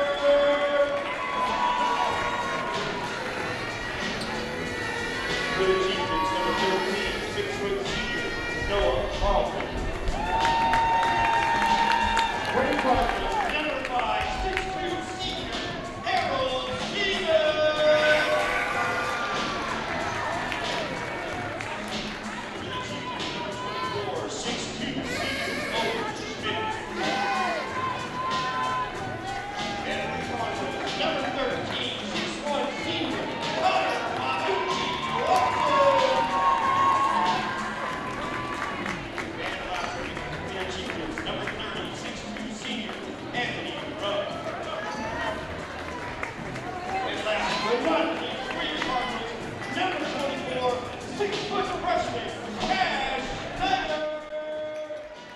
So just to reiterate those in case you didn't hear, first for Tongi, Jason Byrne, Talon Langford, Noah Carlton, Owen Schmidt, Anthony Rowe is the starting 5. For the Cards, it's Micaiah Jerome, Ryan Osborne, Errol Seaman, Connor Watson, and Cash Snyder. So that will wrap up our Caw Valley State Bank pregame show. Thank you so much to everyone tuning in here on the simulcast. It will be no surprise to you that there is quite a good turnout for the Tonganoxie fans, or for the Tonganoxie team. Not a long drive whatsoever. I propose, by the way, that we call this rivalry the Battle of 212. It's a rivalry that's gone on in every sport for more than 100 years. I think it's time it had a name. And they share a road sign on the highway. I see it all the time now, of course, coming here for the broadcasts. Tonganoxie and Eudora right next to each other, but I don't think that they want to be sharing territory in the way that they do. So they clash here on the basketball court. It'll be Osborne lined up against Owen Schmidt, the 6'6", sophomore Osborne against the 6'2", senior Schmidt for the tip-off, and Osborne will win that one almost no contest. So we are underway here between these teams. Here's Connor Watson. Dribble down the back line, and a la Dan Orlovsky goes out, turning over possession. The diehard football fan in me appreciates the reference very much. Apologies to any Lions fans listening. Did Garoppolo do that more recently, I believe? Anyway. Yes, when he was in San Fran. Correct. First possession here for the Chieftains. Checked out to the far corner. Here's Schmidt. Off the feet of Schneider. They maintain possession, though. Here's Carlton. And now Langford. Slick way to retain possession. Errol Seaman with a strong hand like he was playing goalkeeper. Now a long 3. No good for Jason Byrne. And the long hand of Osborne reaches up once again for that one. Jerome in the corner, the senior. 1 of 3 in the starting lineup, and a finish for Connor Watson.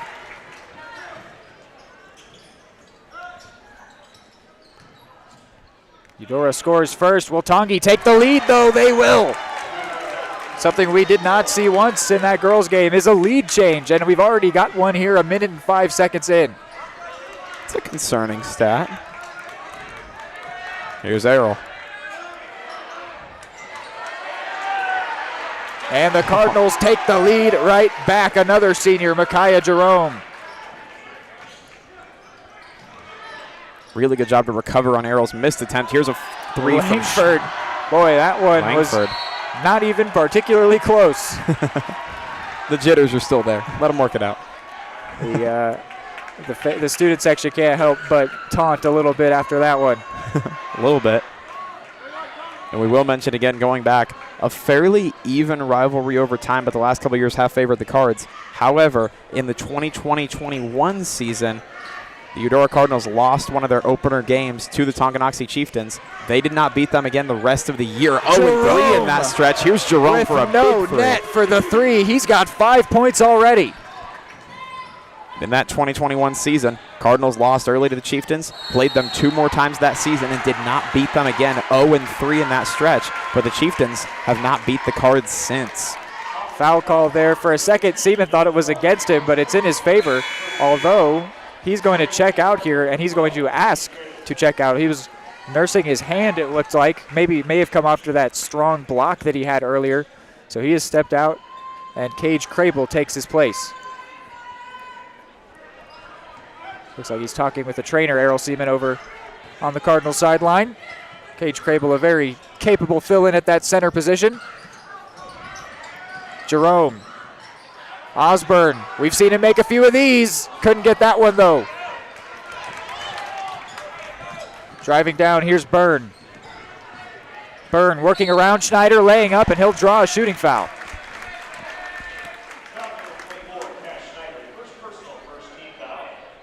Schneider's first of the game for the Cards. Side note, looks to be a bloody nose for Errol Seaman on the sideline. He's got a... So a couple different things for him early. A typical Errol Seaman fashion to be little working banged up. with some injuries, yes. We love you, Errol, by the way. Friend of the show, could you say? Big time friend of the show. We tried to get him on pregame for a football game last year. Big friend of the show. One change for the Chieftains, make that 2. Going out, Schmidt and Langford. Coming in, Lachlan McRae, rocking a face mask. I missed the other one. Get that for you. Here's a shot from Schneider. Another 3 for the Cards. The other one was Nolan McGuire that came into the game for the Chieftains. Here he is on the ball.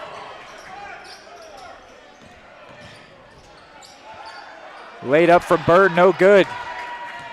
Watson runs away with it.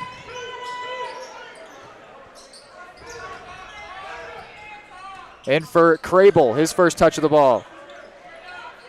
Passes for Osborne. Osborne puts it away. Cards have a 7-point lead, and just like we saw in the girls' game, Chieftains take a timeout after the Cardinals jump out by 7. We will go ahead and take a quick break as well. At Kansas Insurance, we know one size doesn't fit all. In fact, our whole mindset is based on customized policies for you and your families. We're local, and we do what we do because we care about you. Think of us as brokers for your insurance needs. Working with Kansas Insurance gets you the award-winning service and attention to detail that only an independent agency can provide. All across Kansas, we're here to help you manage and plan for all types of risk. Contact a local agent today. Kansas Insurance. Local, independent, serving you. Chieftains have moved the ball around well, but looked a little bit shy when it came to shooting opportunities. Have not really found any way to continue scoring after they started doing so early on. And a basket here will be negated from the masked McRae.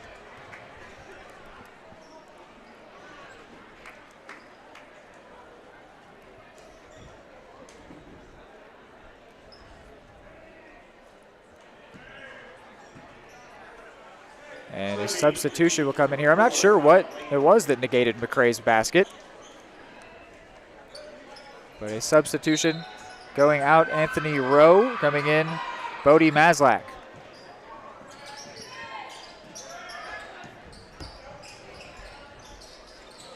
Here's McCrae.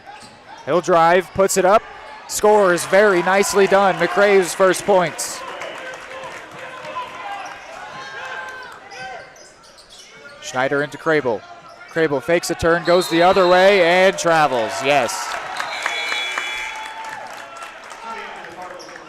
Errol Seaman returns with a tissue up his right nostril. There's a high five to Schneider on his way out. Nice and recognizable for you. Cards viewers watching, bright blue cleats for Errol Seaman, yellow for Connor Watson, and green for Christian Jarrett. They're like the Power Rangers. Right. Carlton for McCrae. McCrae will pull up similar to where he scored from before, and he does score this time. It'll count. He's got 5. The Masked Singer has this Tongi crowd cheering. So it's a run of 5 after the timeout for Tongi, which sees them within 2. Behind the back from Crable. Errol's finish no good, and he's called for a charge, it looks like. No, rather a blocking call, so Seaman sent to the line. So you can usually see by his mannerisms what he thinks the call was. He certainly didn't think that was going to be one against him. Cy Thomas out on the floor getting some first minutes. Christian Jarrett as well. And Braden Gardner will come in for his first minutes here for Micaiah Jerome. So on average, a younger crew out there, but a couple seniors, both on your screen, Errol Seaman and Christian Jarrett.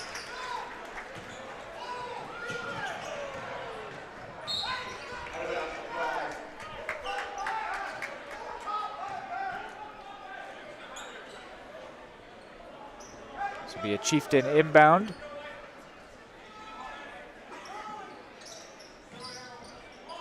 Over the head finds Gilmore. Shot off the glass. Gardner brings it down. Thomas. Seaman. Bounce pass. Gardner kept it in but couldn't hold possession. Now a fast break here for Gilmore. He'll put it away. The Jet on the fast break, Jet Gilmore.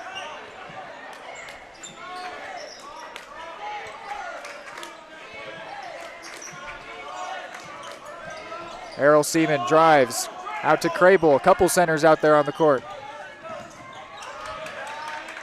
CJ rolls that one off the fingertips. Seaman comes to collect. Now back for CJ in a bit of space. Thomas fakes the 3, drives, lost the handle on it. Who was it last out off of? It was touched by Thomas, so a Chieftains ball. Schmidt comes in for Noah Carlton. And one more change, Jason Byrne comes in for Nolan McGuire. A 2-point lead for the Cards was the story much of that game against Bonner. On the other side, Watson and Osborne in for Cy Thomas and Cage Crable.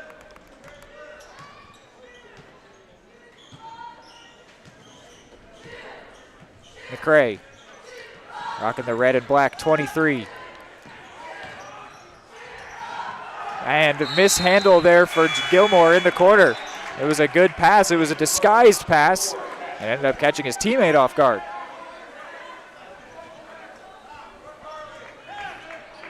Something we've seen a lot of this season. Connor Watson with the inbound.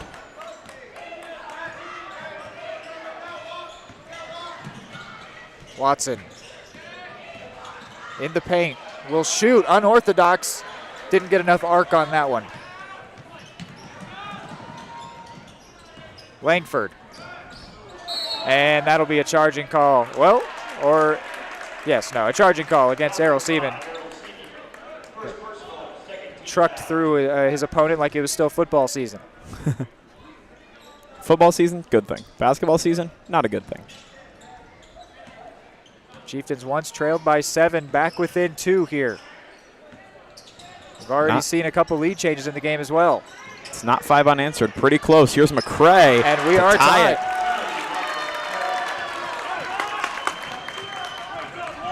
The Master Man having himself a day. Student section here in Eudora for Tongi letting you know.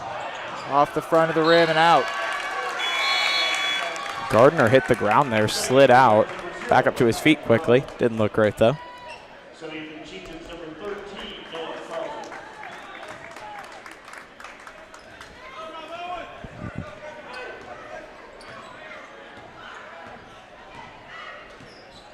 McCray and Langford lead the team down court. Laid off for Byrne. Check pass, Langford. Oh, good for him. Makes up for that air ball earlier by giving his team the lead. A 10-point swing here in the last couple minutes. Down by 7 to up by 3 for the Chieftains. That one went out. We're going to see which way it goes. After Errol Seaman had his pass blocked and it was a messy situation, but he ended up pushing it out off of a Tongi player to maintain possession. Crafty play by the senior.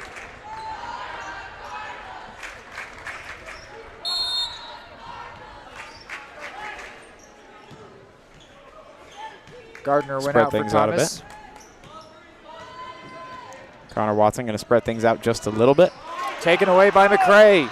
Working against Watson, and he lost the handle on it. Did it take a touch from Watson? It did. Watson doesn't think so, though.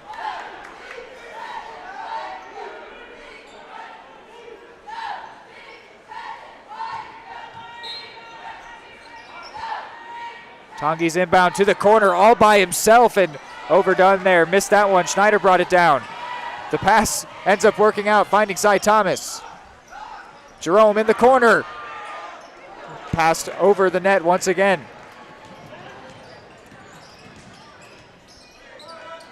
Langford faked the shot from way downtown, and then his move was, he tricked himself there. They call it out of bounds. Does that mean it's a Cardinal ball? It is. Oh, rather a foul against Langford. So he will step out for Byrne.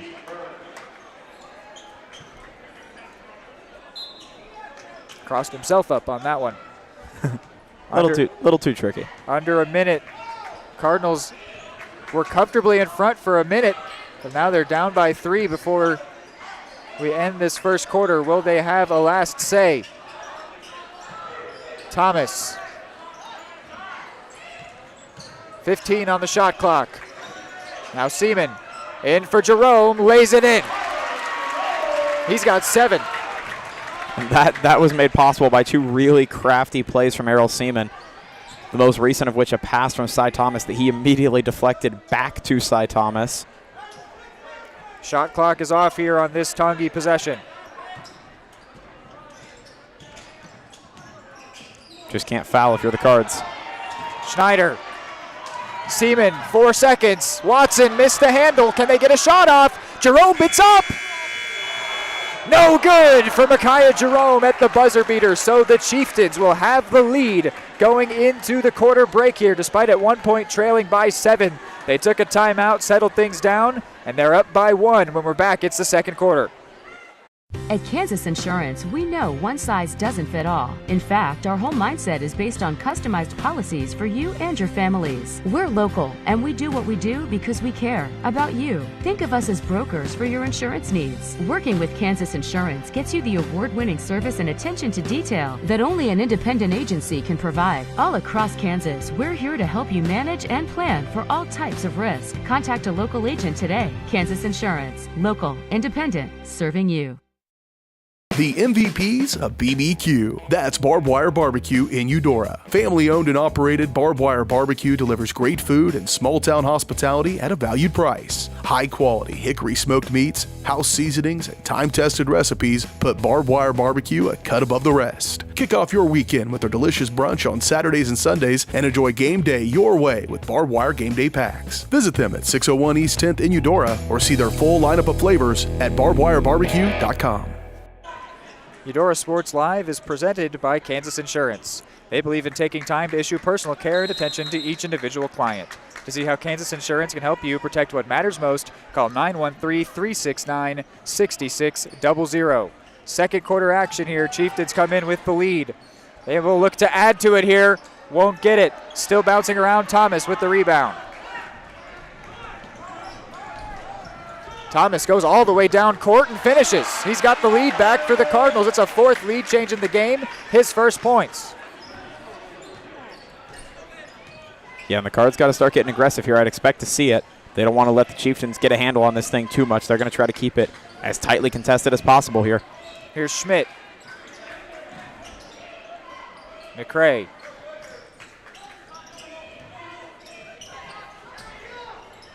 Rowe will drive, shoot, no good. Bouncing around, couldn't get the handle on it there was Schmidt. He knew he should have done better with that one, and meanwhile Jerome has the Cardinals as the first team to 20. He's got 9. Ebbs and flows of this one have been fast. They have. Means it can turn on a heartbeat, though, as well. If it stays like this, it feels like it would just be who's in the lead when it ends rather than which team's better. Yeah. Almost a matter of right place, right time. The closer we get to the end of this thing. It almost also, though, feels like it couldn't stay like this. It's so frenetic right now, back and forth. There's just no way that the energy can stay this way, but I'm not complaining for as long as it does. Right. Feels unsustainable, but we're rolling with it at the moment. The Cards doing a much better job out of the quarter break and the brief game time we've had of staying organized and staying disciplined. Meanwhile, the Chieftains seem to have gotten a little bit emotional here. They're making a couple of little errors we didn't see very much near the end of that first quarter. Looking much more like the opening minutes Chieftains at the moment. Wow, banked in there for Jason Bird. And in the same way as the opening minutes, a couple of impressive threes. Here's Watson. And miscommunication. Jerome and Thomas weren't sure which person that was for off of Watson's pass. Yep. So an unforced turnover here in an untimely moment in the game, and not that there's any good time for it when it's this close. Byrne, who's up to 5 points now after that 3. Schmidt working against Schneider and Thomas, and it bounces away. Still moving around, and Tongi maintained possession. Not pretty, but they've still got the ball. Doesn't have to be pretty. Carlton, great pass out for Langford. Pulls in, shoots, and no good. Crable comes down with it. Schneider. In for Jerome. He's having a night, but couldn't get that one to go.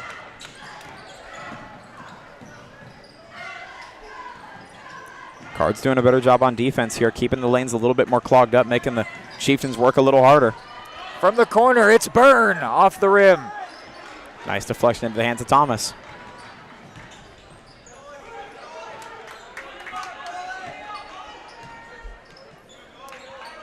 Crable checks it out to Thomas in the corner. He's got it. Cardinals have the lead back. Take note, everybody. A little bit sloppy at the start. Midway through, lost the lead. Your Cards seem to have found their rhythm. Chieftains eager to answer, though. And they will. Nolan McGuire, his first points from beyond the arc. Reed, we said this wasn't looking sustainable. It's looking pretty darn sustainable to me. Thomas put it up.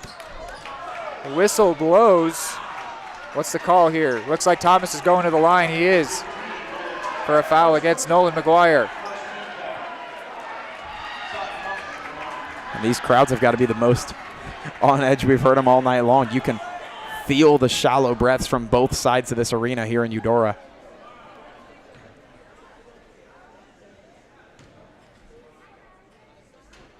Thomas gets the first to go. And that will give the Cardinals a brief lead. Crable, Jerome, Watson go out. Gardner, Osborne, and for the first time tonight, Jackson Smith come in. 6'2" senior Jackson Smith. Thomas gets them both to go.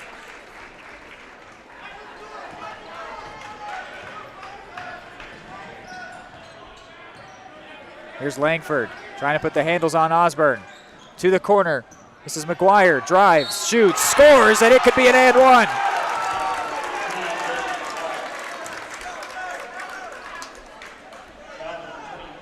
What a game. They hit Smith with the foul, his first, second for the Cards in this quarter. What a game so far, Reed. We've been in for a treat so far tonight across both games of your doubleheader. McGuire does get the and one, giving Tongi the lead.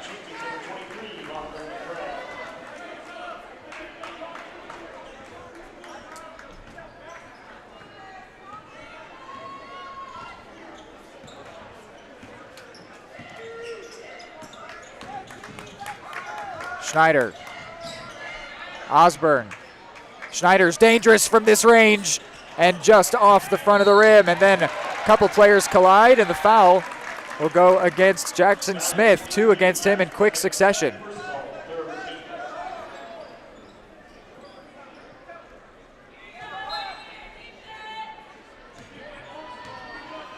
Here's Locke McRae. Out to McGuire. Pulling up for 3, McGuire, front of the rim. Goes out off of Gardner, so a Tongi ball. Jackson Smith pulled up because he missed the deflection that came off of Gardner. He thought that was going to be a Cardinals ball.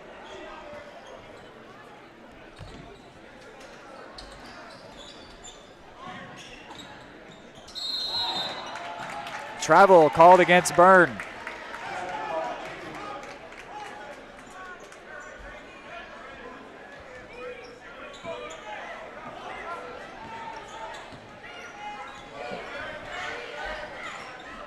Osborne.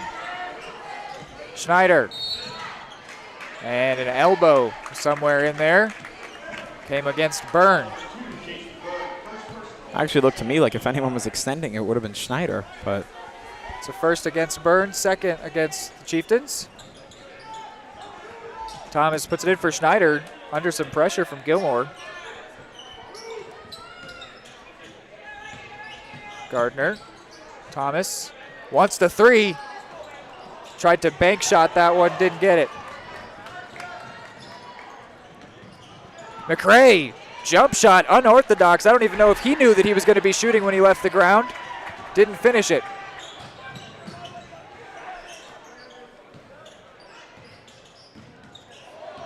Gardner putting some handles on Gilmore. Gets a bit of a help out from Smith. A little help from the crowd, too.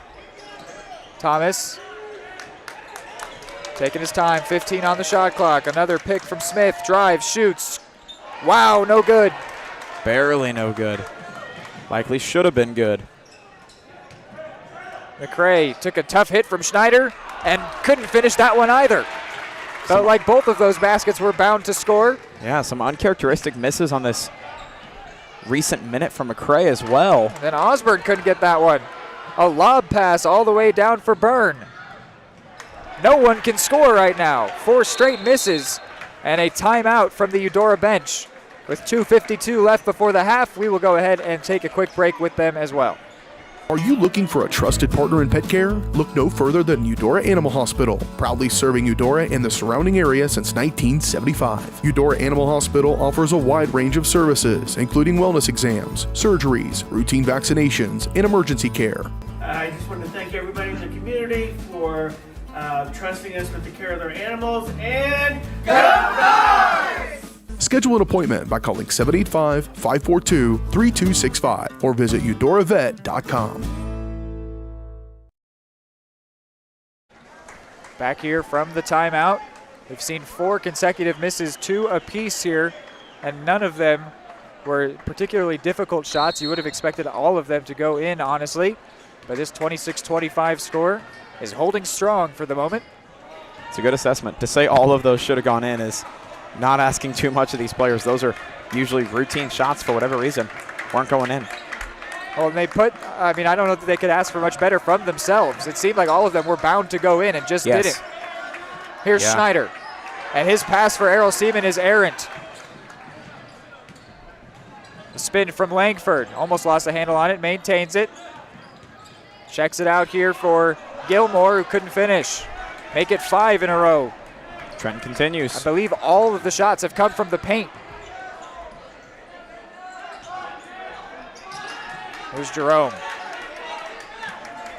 In for Osborne. 6-6 he stands.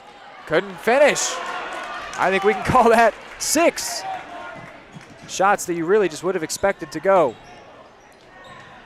Someone not shooting from the paint. Will it change things? It will. Owen Schmidt extends the lead to 4 for Tongi. Gardner. Jerome in the corner, Schneider. Top of the three-point arc with Seaman, Schneider. Osborne by himself, he'll pull up, no good. Into some space for Carlton and no good. Seaman denies it. This crowd erupts with that one. The energy's flowing here. Into the senior center. Checked for Osborne. Bobbled by Cy Thomas. 15 on the shot clock.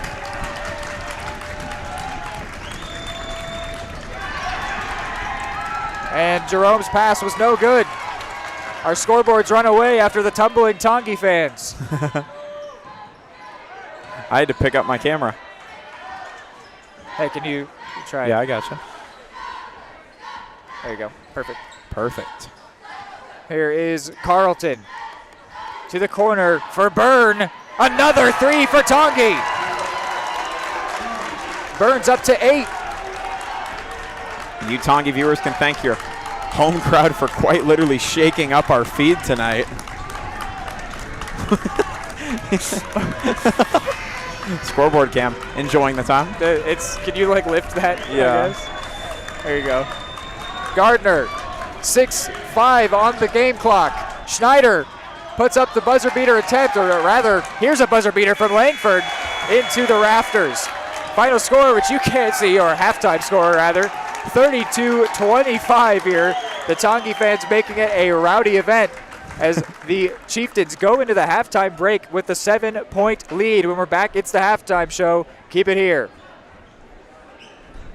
At Kansas Insurance, we know one size doesn't fit all. In fact, our whole mindset is based on customized policies for you and your families. We're local, and we do what we do because we care about you. Think of us as brokers for your insurance needs. Working with Kansas Insurance gets you the award-winning service and attention to detail that only an independent agency can provide. All across Kansas, we're here to help you manage and plan for all types of risk. Contact a local agent today. Kansas Insurance. Local, independent, serving you. Just like the Cardinals are striving for success, Kaw Valley State Bank's mission is your success. At Kaw Valley State Bank, they provide the best, most efficient, courteous, and professional banking services possible. And at Kaw Valley, they recognize that the customer and their satisfaction is the most important ingredient to growing their community. With all the services you've come to expect from the hometown partner you deserve, Kaw Valley State Bank, online at kvsb.com, a proud supporter of Eudora Schools. Hey, I'm Mike Rope, here today to encourage you to connect with 811 before you dig. And I'm Micro, and I'm here because I love to dig in the dirt. It's true. He's also here because he's very small and not that bright. Here, for instance, we can see Micro doing what he loves to do. And here we can see the consequences of not doing what he should have done. Dude, why didn't you call 811? I forgot the number. See? Not that bright. High-quality foods, friendly service, great prices, and a connection to the community that is unsurpassed. That's Jean's Heartland Foods in Eudora. Family-owned, Jean's Heartland Foods offers a convenient one-stop shop, delivering the everyday essentials you need to specialty items from around the world. Jean's friendly staff is here to help you find exactly what you're looking for. You have options when it comes to feeding your family. Choose to support local. Choose Jean's Heartland Foods, 1402 Church Street in Eudora, or online at heartlandfoodstores.com.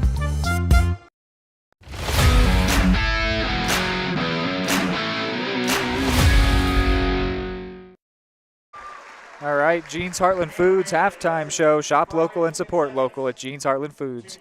Visit their website, eudora.heartlandfoodstores.com, to sign up for exclusive offers and rewards today. Looking at that score, it's 32-25 here at the break. Tongi with a 7-point lead. Hayden, what are your thoughts? My thoughts to this point, first of all, Tongi is playing really, really aggressive, especially on defense. Right up close when Eudora is trying to get those points. Tongi has just been ruthless and relentless with swarming the ball carrier. They've gotten a couple of tips, forced a couple of bobbles from Cards players. they've done a really, really good job of grabbing this lead when, of course, the Cards did get out to that early lead. Tonganoxie has taken that lead back, and they've done a phenomenal job holding on to it by quite literally keeping the pedal to the metal and all kinds of pressure on the Cards, who to this point just haven't quite been able to get their composure back. Yeah, after that, we saw that long period of stagnant, the scoring went stagnant, excuse me, where we sat at 26-25 for a long time, and they had those 2 straight threes right at the end of the half to make it 32-25. It hasn't been consistent from Tongi. This is something we talked about in the most recent game for the Cardinals that they ended up losing, where they were the slow and steady. They were the consistent team, but then the opponent was more sporadic, but they had those periods where they just kept scoring. And I don't think that this was a great period for the Chieftains. They kept missing some easier shots, but then they added on those quick 6 points, and that'll always make a difference in a game that's been this close. We've seen 5 lead changes. It's been tied at three different occasions. This game is close. It seems like it will continue to be close. I don't think the Tongi have done anything enough to pull away in this one, but they find themselves sitting comfortably, and that'll be something for the Cardinals to reflect on in the halftime break, figuring out how they want to attack this second half coming out. Something we talked about just last game was that in a game like this, how you come out is huge. The way that you start those first 3 or 4 minutes of the second half is a very big tone setter, or can be a very big tone setter. And that was really kind of where the Cardinals lost in their most recent game. They didn't take the opportunity to add on to scoring, and they just things just slowed down. They weren't able to hold on to the lead that they had. These first few minutes will be big. It seems like 3-pointers will continue to be big. Fouls have played a large part, as they always do, though we haven't seen either side go into the bonus tonight. But free throws are going to be big. Just taking opportunities. We saw a lot of missed chances. Yeah. If either one of these teams made those shots that both sides weren't making, it was 6 possessions, 3 apiece back and forth, then the Cardinals could see this game be within 1, or the Chieftains could be with a much more comfortable lead. So those will be something that they'll talk about in the halftime locker room, as well as just capitalizing on those short-range shots, making sure you do everything right. Although both teams had some pretty solid form. They really weren't doing much wrong. It just wasn't falling for them. So we'll see how the second half goes. It's been an exciting first 2 quarters here. We will take a break here from the Jeans Heartland Foods halftime show. High-quality foods, friendly service, great prices, and a connection to the community that is unsurpassed. That's Jeans Heartland Foods in Eudora. Family-owned, Jeans Heartland Foods offers a convenient one-stop shop, delivering the everyday essentials you need to specialty items from around the world. Jeans' friendly staff is here to help you find exactly what you're looking for. You have options when it comes to feeding your family. Choose to support local. Choose Jeans Heartland Foods, 1402 Church Street in Eudora, or online at heartlandfoodstores.com. What would happen if I had to pick up the phone, call 911 for one of my family members or one of my neighbors? What would I do if no one was on the other end to respond? What if there was no 911? So you can be a part of the solution. Anybody can be a firefighter. Male, female, younger, older. We have school teachers. We have leaders in business. Is me, you, anyone that wants to be. There is no typical firefighter. More time before you wake up in the wild. Our natural world needs us now. Step by step, side by side, together, we can find a way to ensure that all life on Earth can thrive. To learn more about how you can help protect and conserve nature, visit nature.org.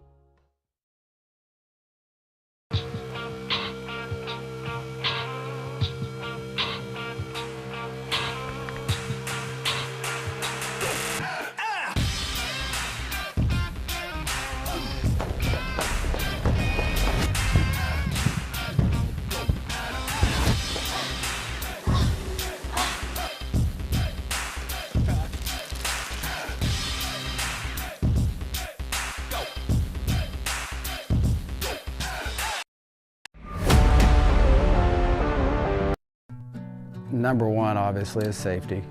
We definitely call 811 to find out if there are any buried lines, fiber optic, whether it be telephone or pipeline or anything. Don't take a chance. Don't think you know and say, well, I don't remember anything being put in there.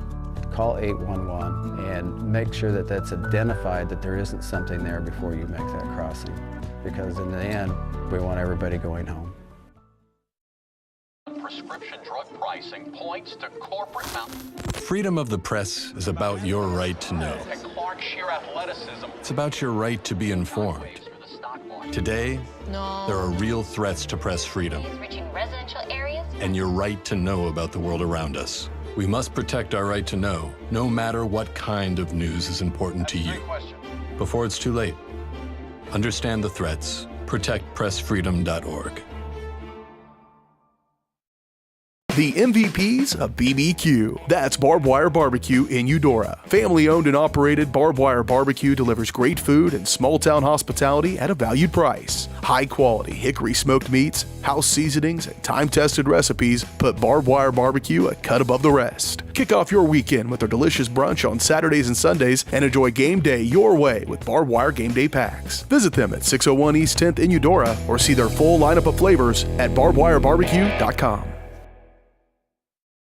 Are you looking for a trusted partner in pet care? Look no further than Eudora Animal Hospital, proudly serving Eudora and the surrounding area since 1975. Eudora Animal Hospital offers a wide range of services, including wellness exams, surgeries, routine vaccinations, and emergency care. I just want to thank everybody in the community for trusting us with the care of their animals, and go Dogs! Schedule an appointment by calling 785-542-3265 or visit eudoravet.com.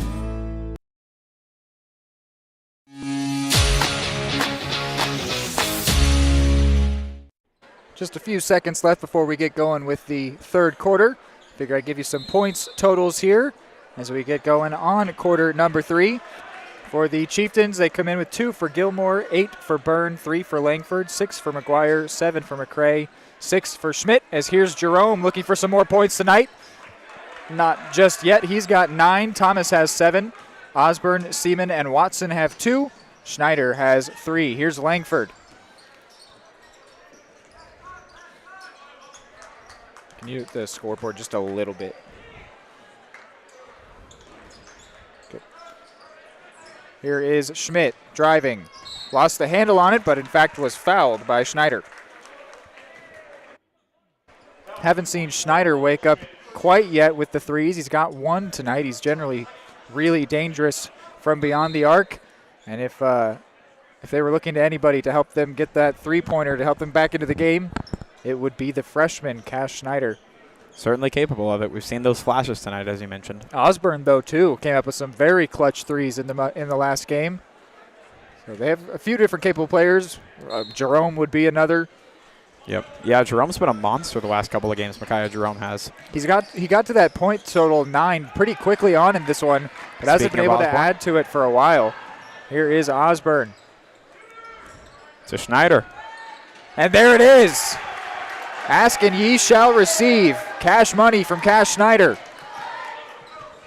Could be the much-needed spark to start the second half of the Cards.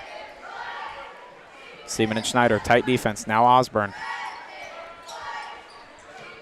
Langford fakes the 3, runs through Errol, and they do give Errol the charging call. So Langford hit with his second foul. Looked like a good call to me.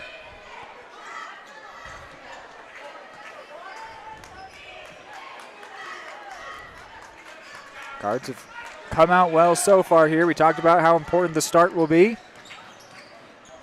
Maintaining it will be just as important, though. Seaman looking for someone to pass to. Finds Jerome. Watson, corner for Schneider. Now Osborne in the middle. He'll jump and shoot off the front of the rim. Would have been a big one to make. Byrne drives, shoots. Charging call goes against Byrne. Watson drawing the foul. And again, a huge moment for the Cards to not give up a quick answer right there. That would essentially negate the points that they did put up right out of the gates. That's a big one. If they want to keep this momentum mounted, keep on charging. It's a second foul against Byrne and against the Chieftains in the quarter. Here in Q3, just the 3 points so far for the Cards. From that man there, Schneider. And a foul will go here, so a third quickly already against the Chieftains. talked about that the fouls have been big, but we haven't seen anyone go into the bonus. Cardinals well on their way to getting into the bonus territory as not even 2 minutes in, 3 fouls committed against them. Yeah, a little bit of a sloppy start for the Chieftains here. Certainly. Almost looking, I don't want to say panicked isn't the right word. They're up by 4, but they've definitely made a couple of those kind of uncharacteristic errors to this point in the night that they just weren't making in the first half. Probably still just settling in after the halftime break. Sometimes it can knock you out of your rhythm. Absolutely. Ooh, going for the Kobe-type play there was Jerome passing it off of the defender.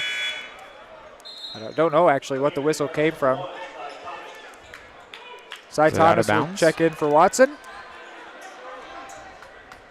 A lot of players close to the baseline. Wonder if somebody stepped out. Didn't look to be the case, though.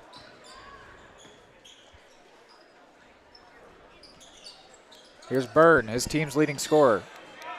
McCray, he's actually tied for the team lead, and he'll take it now by himself into double digits for Locke McCray. And a critical extension of the lead puts it right back to where it was out of the break. 7-point advantage for the Chieftains. Errol Seaman driving towards the basket, wants to shoot, will shoot, and laid it up a little too powerfully. Errol's been a little hesitant to shoot tonight's look. He's had a couple of decent opportunities at threes that he's declined, and then a little hesitant to shoot on that one, which of course overcooked by just a little bit. He's really not much of a scorer, but he would have liked to have finished off that one, of course, as a center. Those are the type of baskets you're expected to make. Foul will be called against Errol Seaman here. Also usually good at drawing fouls. First minutes into this one for Julian Otis, the 5'10 junior. Number 20 takes the spot of Cash Schneider.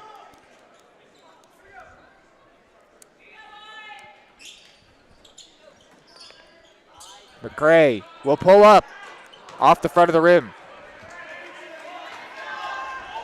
Thomas. Seaman. Back to Thomas. Fakes the shot. Passed up a decent opportunity there. Jerome slips on the floor and is called for the travel. It was an involuntary vacation he went on there. Couple of bad calls at bad times for the Cards here. Last thing you want to do is give the Chieftains an opportunity to stretch this thing out even more with another three. Could be a big, big moment for the Chieftains. Give them what would go from a comfortable lead to a confident one. Jerome, after the slip, went out for Gardner, who was defending against McCray there. Here's Carlton. Back for McCray. Drives. For Nolan McGuire. He's made a three earlier tonight, but didn't get that one to go. We're still only 3-3 in this quarter. The lead of 7 has been maintained for the Chieftains. Thomas driving, passing to the corner for Gardner. Nice pass. Now for Thomas in the corner. Back for Gardner. He'll shoot. The left-handed shot. No good. Osborne couldn't lay it in. Shooting foul, though. He'll go to the line. He would have liked to have scored that one and make it an and one, but he will still get a couple chances for what is now the 4th foul against the Chieftains.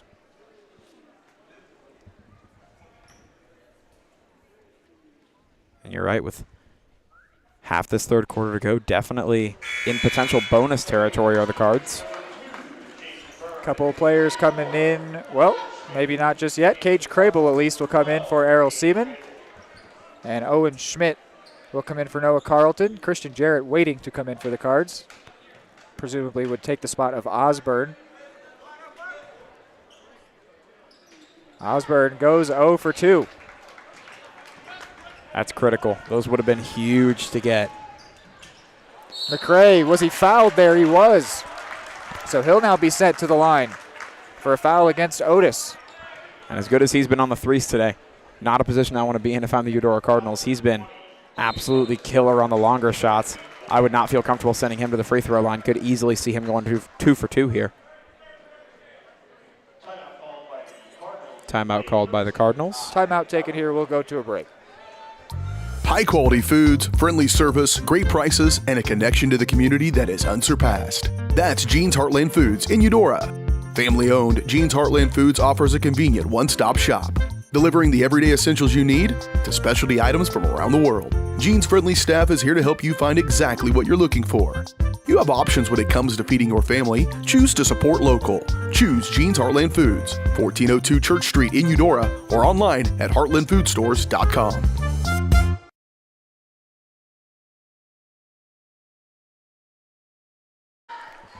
Back here with free throws for McRae from the timeout taken by the Cards. Thank you. McRae nails the first one. An 8-point gap now for the Chieftains. Chance to extend. He'll miss the second one. Goes 1 of 2, but he's up to 11 points tonight. Off the bench, by the way, for him. Been a great night. Gap will remain at 8. This one to Crable. Close by, taking a shot. Crable will go to the line. He's pretty decent at the free throw line. He's been good this year. And again, bigger this gap stretches, the more important these free throws get. The Chieftains weren't giving a lot of opportunities in the first half. Every chance the Cards get, got to capitalize on them now. And it does put Eudora into the bonus.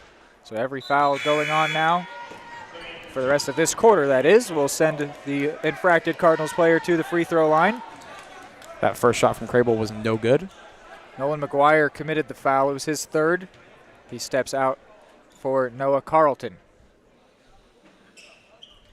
Well, I must have jinxed Crable, saying he was pretty good from the line. He tends to be, but 0 for 2 on that occasion. Cardinals maintain possession.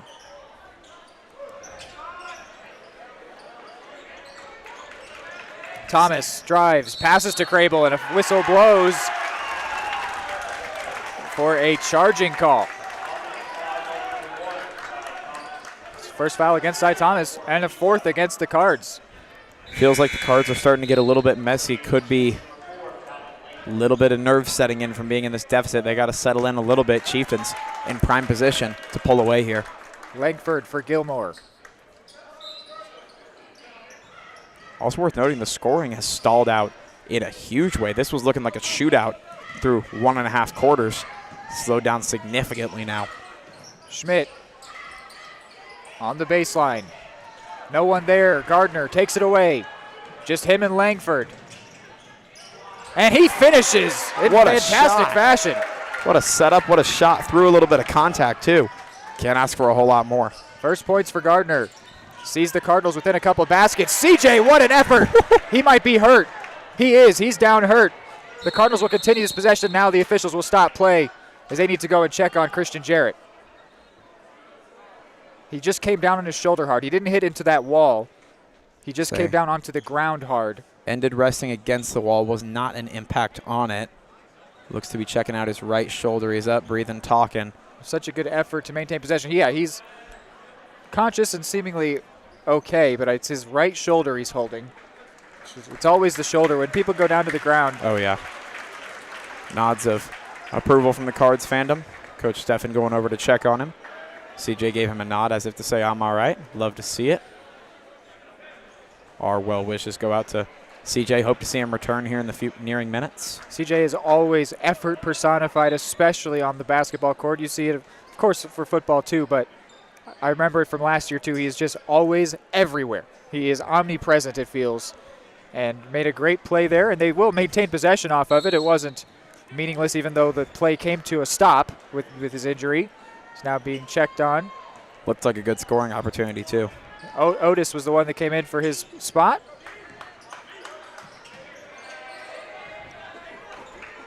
Thomas, pump fakes. To his right. Lays it up and in. Within 4. And perhaps off the coattails of that effort play from CJ, despite his now absence from the game, Cards starting to roll here. Chieftains need an answer to stay on top. Stay on top comfortably, I should say. Langford with that brace on the left knee. For Schmidt.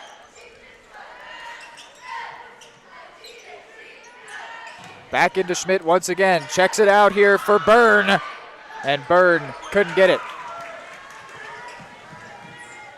quick to transition to defense are the Chieftains, but here's Cy Thomas and now Julian Otis.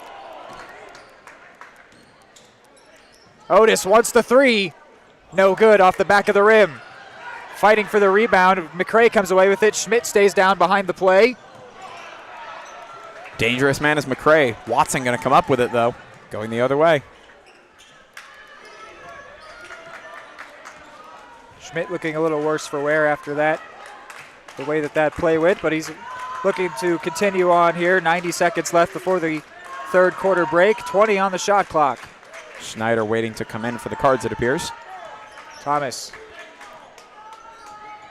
Gardner.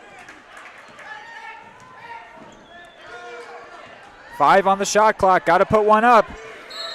And a travel called on Thomas. Man. A little bit indecisive there. We talked about Cy Thomas. There were a couple possessions late on in their last game on Tuesday that it felt like he maybe did something that the rest of his teammates weren't super excited about. He was just sort of, you called it maybe hero ball, playing it, wanting himself to be the one to take the shot. Wanting the points, yes. And he is a great shooter. And in the end, somebody had to take that shot. I don't think that he led that possession in any negative way, just ended up committing a travel before he could get that shot off. So I was actually just about to mention for Cy Thomas, with some of those notes from Tuesday where his teammates seemed to be not thrilled with the way he was leading the possessions. In these last few minutes, only late on, by the way, just to make that clear. Only extremely late in the game. He was phenomenal in these last couple of minutes. That first free throw is good. But Cy had a couple. We made comments about that on Tuesday, that very late in the game, the teammates seemed to be a little disapproving of some of the decisions. He was very mature in how he led those last couple possessions in these recent minutes. 2 for 2 on free throws goes Tonganoxie. Yeah, that's Langford, puts him up to 5 points. And the lead grows to 6. After a decent rally by the Cards, they're almost back to square one here. Schneider from 3. Otis lays it in. He's got his first points. Really good job by Otis to place himself well when that missed 3 came right into his hands. Setting himself up well. Quick answer from the Cards. 7-second difference between shot and play clock. And now the Cardinals take possession, so the shot clock goes off. Both teams in the bonus for these final 32. I got to get ready to grab my camera. You're anticipating some Tongi tumbles? I'm anticipating. There they are. There they Told you. You may not be able to see it on the camera. You can see it on the scoreboard for sure. Yeah, the scoreboard's running away. It's 38-34. 13 seconds on the shot clock, put in by Thomas. They're within 2 now are the Cards. Thomas up to 11. 6 seconds. Now 5. Put up here by Rowe. No good. And they will let the final seconds tick off here. So 36-38 is our score as we go to the fourth quarter. 8 minutes to go to decide this one, unless we happen to need overtime, where the Cardinals have already won 1 game this season. Their only win, that is. Tongi lead by 2 going to the fourth. All across the country, people are coming together to speed up what we can learn about health. The All of Us Research Program is calling on 1 million people to join us as we try to change the future of health. For your family, for future generations, for all of us. Visit joinallofus.org and find out how you can become 1 in a million.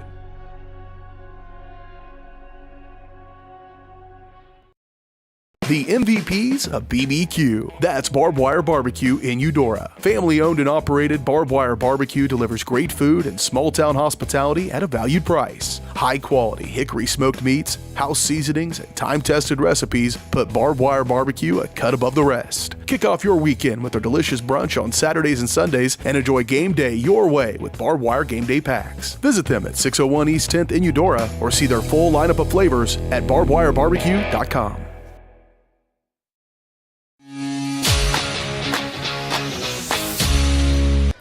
Fourth quarter here. Possession starting with Tonganoxie, who also have the lead. A slim one at that. But the lead nonetheless. Done a really good job to stall the Cards' momentum. Corner for Langford. Playing against a new number out there. No, excuse me, that's Ryan Osborne. Schmidt drives, checks to the corner. Up from Byrne, no good. Thomas moving down court quickly. Schneider in the corner all by himself. Couldn't get it. And then did that take a touch off McCray? Crable didn't think so. Or maybe Crable thought he did have the touch. Figured he'd try to keip that one in bounds. Tried to keep his toes in bounds. I think he was thinking of the wrong sport with that one. A for effort. Or I suppose if you touch it while standing out, then you're out. So he knew what he was doing. My bad. Oh, yeah. Again, friend of the show. A shooting foul here. Going to send Langford to the line. He's already 2 for 2. Of course, putting themselves in a bad spot with these dominant Chieftains shooters wanting free throws. Not a favorable situation for the Cards, but they've done a really good job on defense early in this fourth quarter. First free throw is good for Langford. That'll stretch the lead to 3. Trying to make it a tough 2 possessions here.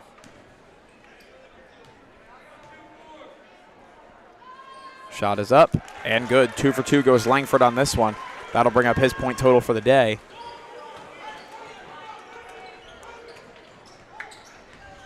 Here's Thomas. Looking. Going to pass to Watson. Watson to Crable. Off to Schneider. Back to Thomas. Circling the perimeter. Crable going to go to Osborne, who knocks it in.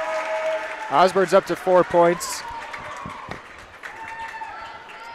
Eudora holding on, still within a couple. The masked man trying to bring himself back to his form earlier on. Passing off some of the responsibility to his teammates. Still a thin 2-possession lead, 2-score lead. Shot is up and good for Schmidt. That'll stretch it out a little bit more to 4 for the Chieftains. And the Tongi crowd starting to wake up again. Here's Watson. Tried to get it out to Schneider, but intercepted there by Byrne, taken away. Really good attempt from Bird. Byrne, jump pass to Langford in the corner. No good on the 3. Would have been really big for momentum there. That took a last touch off Byrne. Cardinals ball. Micaiah Jerome will come in for Connor Watson. We got ourselves a game. Jet Gilmore also coming in the place of Owen Schmidt. And what a treat we've been treated to tonight. Again, thanks to everybody from Eudora and Tonganoxie tuning in tonight for some doubleheader action. Lady Cards took the win in the girls matchup, looking at a good one for the men here. Schneider puts it up from short range, couldn't get it. Crable brings it down. Tried to check it out for Jerome, but couldn't get there. Chieftains tightening up on defense here. McCray trying to go for a strong dribble. Cy Thomas says, get that out of here.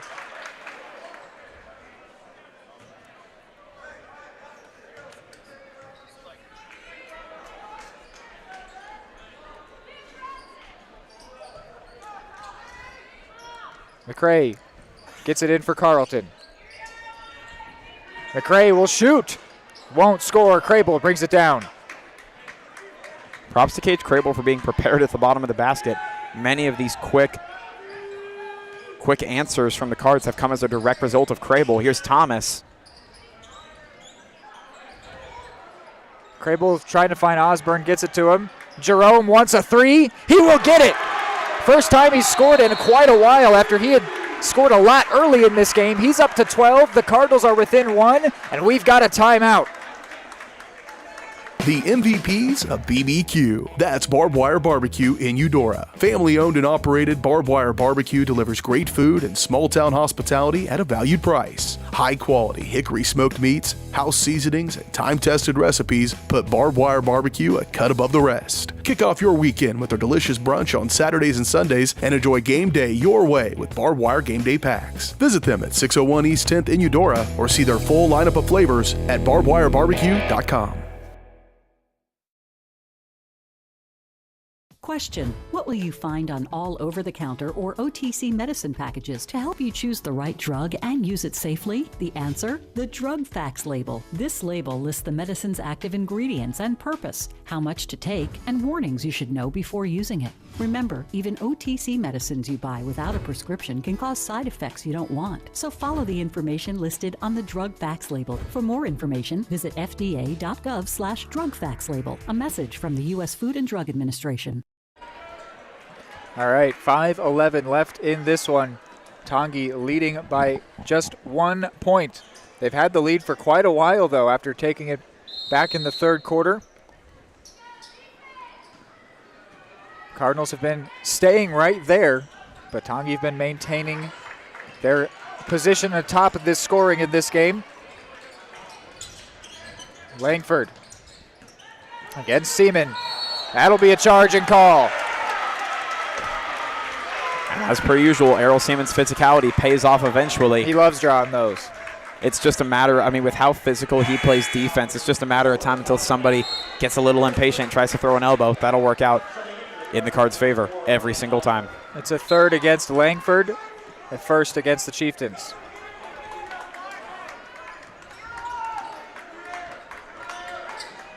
Jerome. Crable in for Osborne. And looked like that was off of him last. No, they say it took a Tonganoxie touch. I thought it was a Tonganoxie touch, but okay. I mean, a fingertip, if anything. So one of those go either way calls falls the way of the Cards here. 4:44 to go.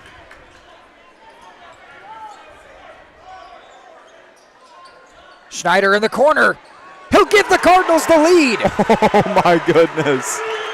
He's up to 9 points. The Cardinals have taken the lead back with the 6th lead change of this game. And Reed, I'll give you the credit. You mentioned at halftime that a huge component of this game for the Cards was going to be if Cash Schneider could get going on those three-pointers that he'd been so good on in the last couple of weeks.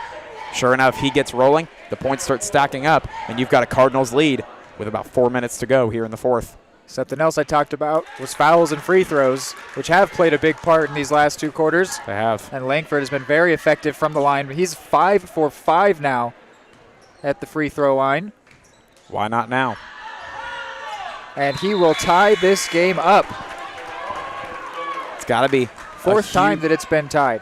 That's a huge boost for the Chieftains side and a little demoralizing for the Cards that you finally take the lead back only to have 2 free throws to get knocked back perfectly. Just like that, you're tied up again after feeling like you might have given yourself a little bit of breathing room. Thomas trying to put the handles on Jet Gilmore. Gets a pick from Crable. Will he do anything with the space? He lays it off for Schneider. Crable under some pressure. The pressure gets to him. Tonganoxie, take it away. He was under siege right there from a sea of black and red. And a hand there from Thomas takes it away. But then immediately back and forth here.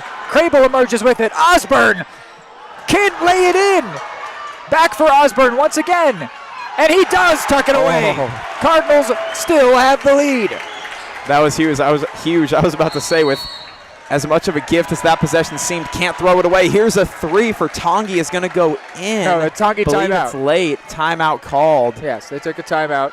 Oh. He was just shooting because there was no pressure on Shooting to shoot. Yeah, as much of a gift as that possession felt like for the Cards, how back and forth that was, that's a score you've got to get. Osborne misses the one that looked like a gimme and then makes a great recovery to get back on it. A 2-point lead for the Cards again. A thin one. Oddly enough, tonight, the 6'6 sophomore has really struggled right next to the basket on those short layups. He's had a couple where he put just a little bit too much on it or didn't roll it quite right. You just think he's got the shortest path for anybody here in this arena probably. And he's gotten up there, just hasn't been able to put it down, but then he rebounded and put the shot in from short range. He's doing well, but yeah, he seems like despite his frame, he's maybe more meant to shoot from outside the arc. We saw him make some great 3-pointers in the game against Bonner. I'm sure that as time goes on, they'll want to develop his presence in the paint because with his frame, that's going to be somewhere where he can really dominate games for the Cards. But they will not complain that he has given them the lead here with 3:46 to go. Well, of course, that could also come from age and experience, right? If those little too much power misses tend to be something that can happen with nerves late in the game, and as talented as Osborne is, those are the kind of things that a slight lapse can cause.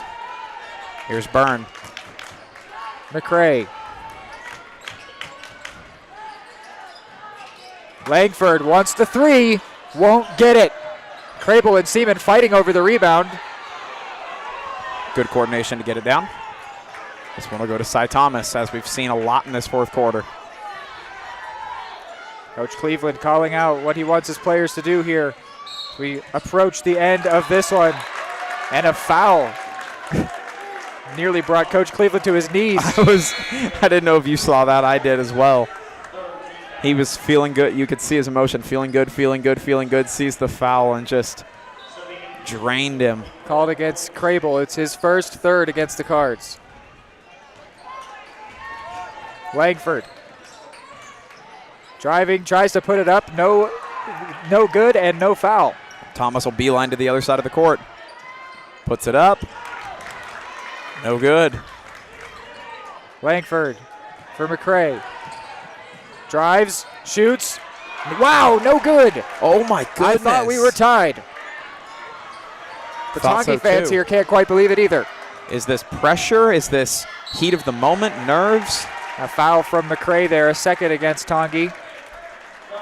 Something has possessed this Cardinals team. Tongi making all kinds of errors that they simply weren't making in the first half, didn't really make them in the third quarter either.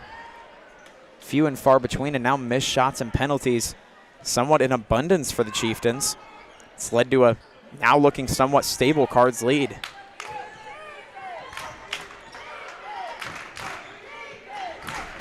Osborne tried to go up and bring it down, and I think we're seeing a foul called against Noah Carlton. See if he ends up the line. It will be an inbound attempt, it looks like. So that's a third foul against the Chieftains, a second against Carlton. Thomas to inbound. In for Osborne. Schneider wants a three. He'll get it from a tight angle. He's up to 12. How amped up is this arena now? This is where you can feel the energy oozing through your screen here. Right off for McCray. Pumps the shot against Thomas. Gets a pick. Schmidt to Langford in the corner. Byrne wants the three. Couldn't get it. McCray from short. He will finish.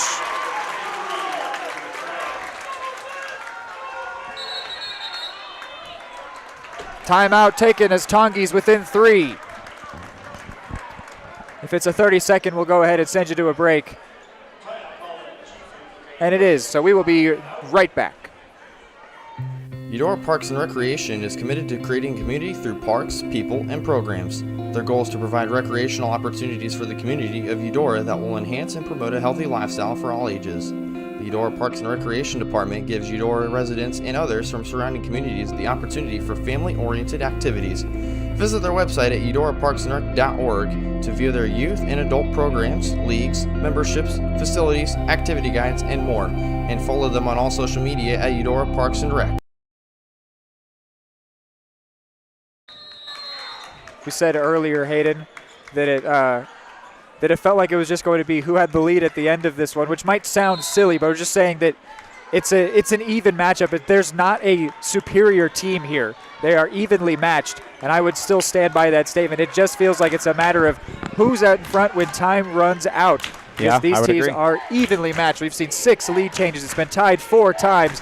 Neither one of these teams is giving up anything to the other that would make it seem like they are the inferior team. But someone will have to win. No, it feels like it's going to come down to time and place for sure. Both teams playing so well. Cards feel to have a slight edge at the moment, but anybody's game for sure. Here's 3 Osborne. on the shot clock and a foul called. As chance of defense from the Tongi fans shake your screen. Carlton hit with his 3rd foul, 4th against Tongi. So the shot clock reset by the foul. Thomas into Schneider, now to Osborne. Here is Cy Thomas. Not in any hurry. Only 1:20 left in the whole game, unless we need to see OT. Tongi may start getting desperate here. You may start to see some. And a foul before Thomas drives in to try and shoot to score. That'll put Eudora into the bonus. Yeah, called against Lachlan McCray. Was that really lucky timing with a foul being called right when I said we might start seeing them? Or is that me seeing it? Thomas is 2 for 2 from the free throw line. We'll look to add to his 11-point tally tonight. Seeing your scoreboard shaking again. Thomas nails the first one. What does that put him up to on the night? Feels like he's up to 12 now. Heck of a night on points. Cardinals are first to 50. And he gets them both. He's 4 for 4. How about this confidence out of Cy Thomas today? Far cry from the end of Tuesday's matchup. He is on fire so far. You get this scoreboard. Yep. Langford just gets that one from Osborne. McRae will shoot. McRae couldn't get it. 54 seconds left. Could get into foul territory for the Chieftains. They already have the cards in the bonus, which is actually advantageous if they want to start fouling.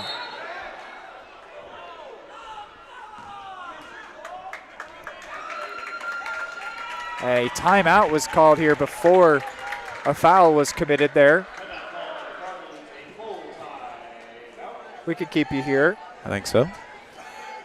So, man, I mean, I think we're pretty close to foul territory I agree. because it's just so close. Well, and the gap is big enough that I think letting the Cards just drain clock would not be a good decision at this point because they've got what can be a tough 2-possession lead, likely a 3-possession lead. Not to mention a couple of the Chieftains players just not playing very well. A lot of those threes and defensive maneuvers that were so common in the first half just not there right now. The confidence does not seem to be in the same spot. Doesn't seem like an advantageous move for the Chieftains to try to play this thing out. I think we're very close to foul territory. The other idea would be there's more time left in the game than there is on the shot clock. Yep. So if you can force Eudora will be forced into a shot. Yep. Assuming that they don't score, then that's better than sending them to the free throw line, of course. Yeah. But Tongie's down by 2 scores at this point. Well, and the fact that the Cardinals are already in the bonus really would be better for fouling because they go straight to the line already, which is what you want when you're doing the fouling. But it doesn't look like they want to foul at this point. Well, and the Cards are shooting so well, too. It just makes it tough. They're now trying to foul. Was Carlton. Didn't get the call I think he wanted. 8 seconds on the shot clock. Thomas may have to shoot. He will from way downtown. No good. So there, instead of fouling, just as I said, they had to shoot. They did miss, so that's better than sending them to the line, though there could have been 30 more seconds on the clock, but they didn't have to let up any points to get this possession. But the question will now be, how will they go about getting their next possession? If they score on this one, already not a foregone conclusion, but let's say they get that done. Right. Then they need to get the ball away in under 20 seconds. So we'll see if maybe now we're in that foul territory or if, again, they'll try and make the Cardinals shoot, but they don't have to anymore. Shot clock's off. So there's a lot of strategy going on here in the minds of both of these coaches, Coach K.C. Simmons and Tyler Cleveland. So here is a very important possession for the Chieftains. Driving is Byrne. Couldn't get the shot off. What's the call? Jump ball. A surprising call there. And an eruption from the Cards side. It'll go the way of the Cardinals. Calling a jump ball for Byrne, who was in the air while they were sharing possession as the official calls. So that is a very big moment. It's a huge moment. It's not quite over, but that's a big step for the Cardinals trying to seal this win. Puts them in a really good spot. Now it comes down to an unforced error from the Cards if they play their cards right. And there is a foul from Langford, so we are now into foul territory. They'll send Osborne to the line, and if they've been looking at the stat sheet, it makes sense they picked him. He's 0 for 2 tonight. You see some encouraging words from teammate Cash Schneider, inevitably just telling his teammate Osborne to settle in, take a breath, put this thing on ice. If he makes both, it could be pretty much game done, but he's got to get both of them to go. He gets the first. He's halfway there. And it's made so much tougher for the Chieftains based on the fact that they've kind of gone stagnant and the Cards are playing so well in the last couple minutes.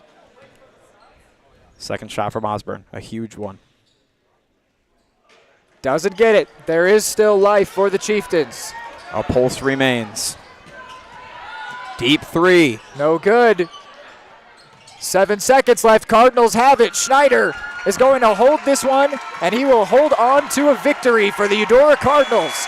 Here in what we're calling the Battle of 212, the Cardinals get the sweep tonight as they come away with a hard-fought, close victory here, 52-46. A really special game between two very talented teams. The Cardinals come away with the victory here, their second on the year. The Chieftains fall to and what feels like maybe an unfair and undeserved 1-4. Clearly a very good team, they will be able to win games as this year goes on, but the Cardinals are the ones victorious tonight, 52-46. When we're back, it's our post-game show. Keep it here. Just like the Cardinals are striving for success, Kaw Valley State Bank's mission is your success. At Kaw Valley State Bank, they provide the best, most efficient, courteous, and professional banking services possible. And at Kaw Valley, they recognize that the customer and their satisfaction is the most important ingredient to growing their community. With all the services you've come to expect from the hometown partner you deserve, Kaw Valley State Bank, online at kvsb.com, a proud supporter of Eudora Schools. High-quality foods, friendly service, great prices, and a connection to the community that is unsurpassed. That's Jean's Heartland Foods in Eudora. Family-owned, Jean's Heartland Foods offers a convenient one-stop shop, delivering the everyday essentials you need to specialty items from around the world. Jean's friendly staff is here to help you find exactly what you're looking for. You have options when it comes to feeding your family. Choose to support local. Choose Jean's Heartland Foods, 1402 Church Street in Eudora, or online at heartlandfoodstores.com. The MVPs of BBQ. That's Barbed Wire Barbecue in Eudora. Family owned and operated, Barbed Wire Barbecue delivers great food and small town hospitality at a valued price. High quality hickory smoked meats, house seasonings, and time tested recipes put Barbed Wire Barbecue a cut above the rest. Kick off your weekend with their delicious brunch on Saturdays and Sundays and enjoy game day your way with Barbed Wire Game Day Packs. Visit them at 601 East 10th in Eudora or see their full lineup of flavors at barbedwirebarbecue.com. Eudora Parks and Recreation is committed to creating community through parks, people, and programs. Their goal is to provide recreational opportunities for the community of Eudora that will enhance and promote a healthy lifestyle for all ages. The Eudora Parks and Recreation Department gives Eudora residents and others from surrounding communities the opportunity for family-oriented activities. Visit their website at eudoraparksandrec.org to view their youth and adult programs, leagues, memberships, facilities, activity guides, and more, and follow them on all social media at Eudora Parks and Rec. Are you looking for a trusted partner in pet care? Look no further than Eudora Animal Hospital, proudly serving Eudora and the surrounding area since 1975. Eudora Animal Hospital offers a wide range of services, including wellness exams, surgeries, routine vaccinations, and emergency care. I just want to thank everybody in the community for trusting us with the care of their animals, and go Dogs! Schedule an appointment by calling 785-542-3265 or visit eudoravet.com.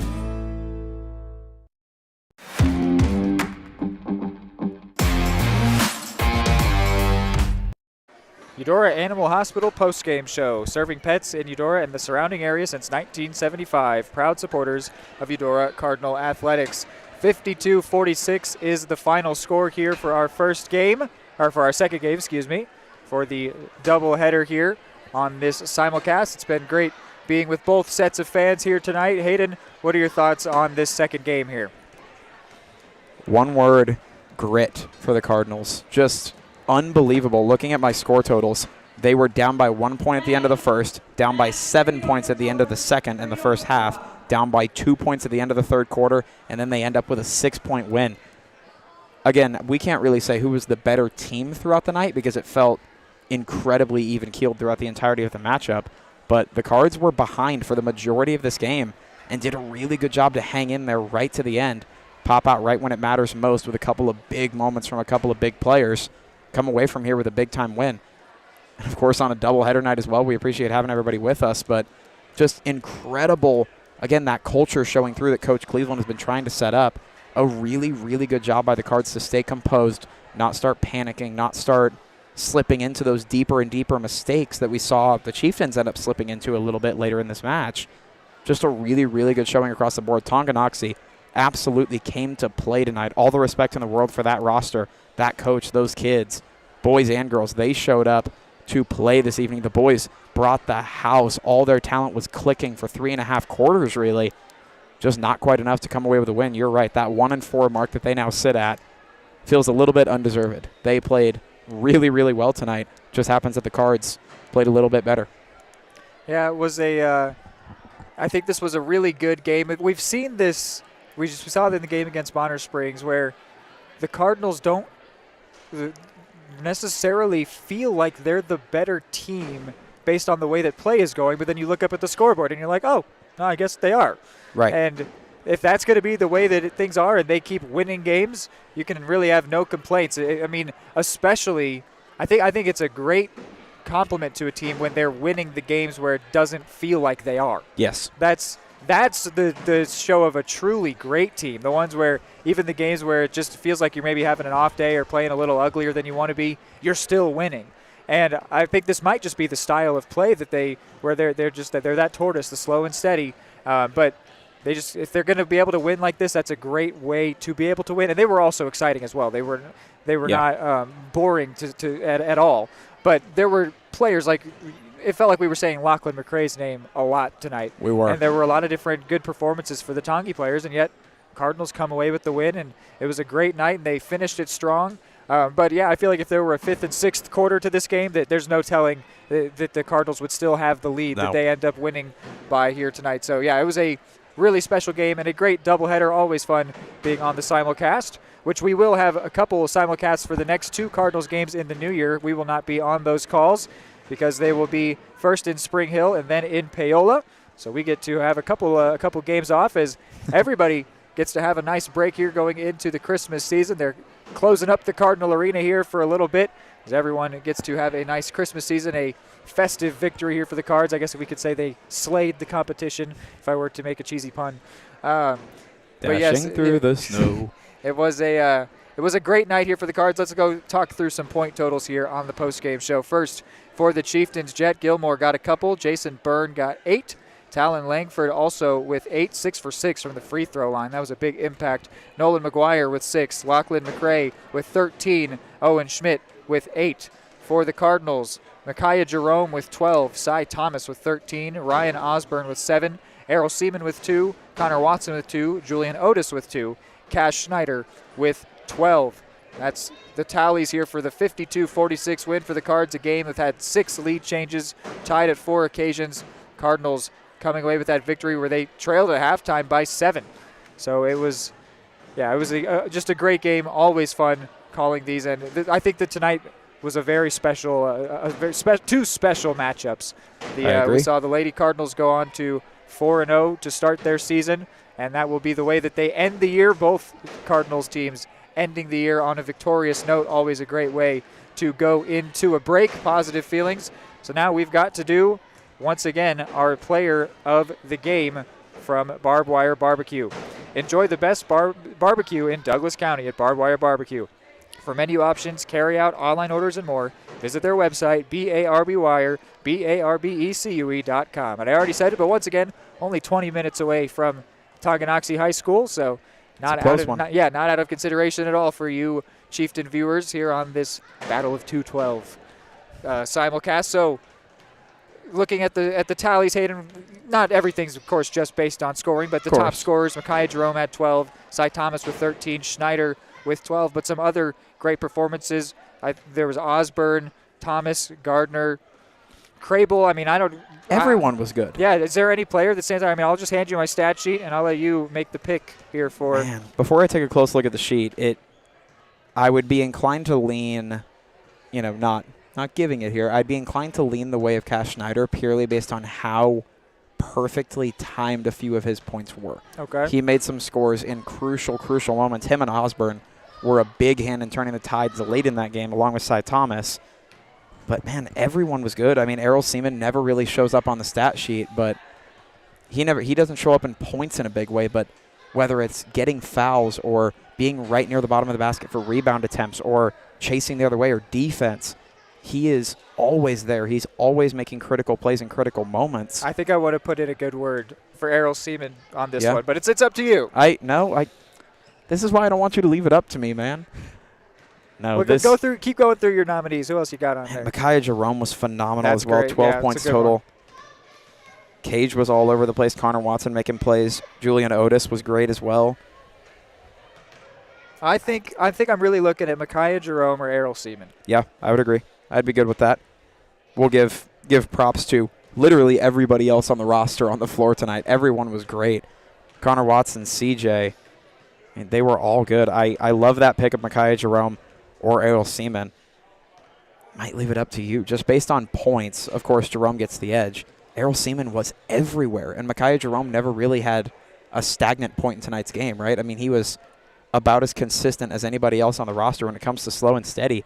He didn't really go through those hot and cold dry spells where he'd rattle off a lot of points and then kind of go cold for a little while.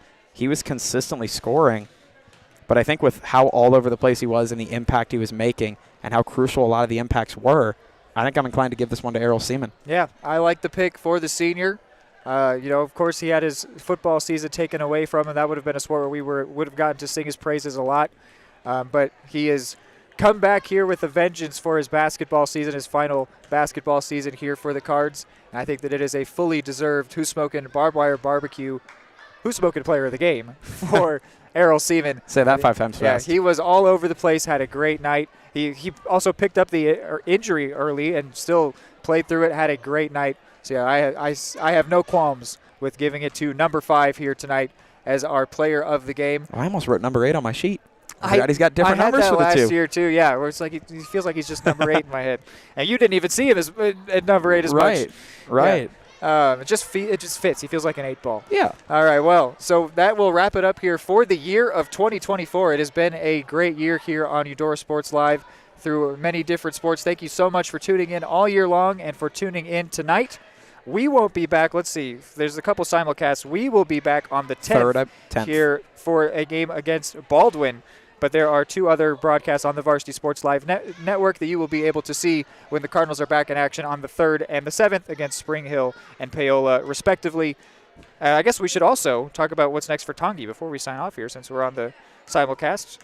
Next for Tongi will be the 7th. It's also another simulcast. You'll be with the Baldwin crew, Tongi fans, for that one. And then the next time that you're back with your crew is on the 10th. You guys will be taking on the Ottawa Cyclones Friday, January 10th. So with that, we can now sign off. Thank you so much for tuning in. For Hayden Harves and Reed McAvoy, go Chieftains, go Cardinals, and good night. Merry Christmas.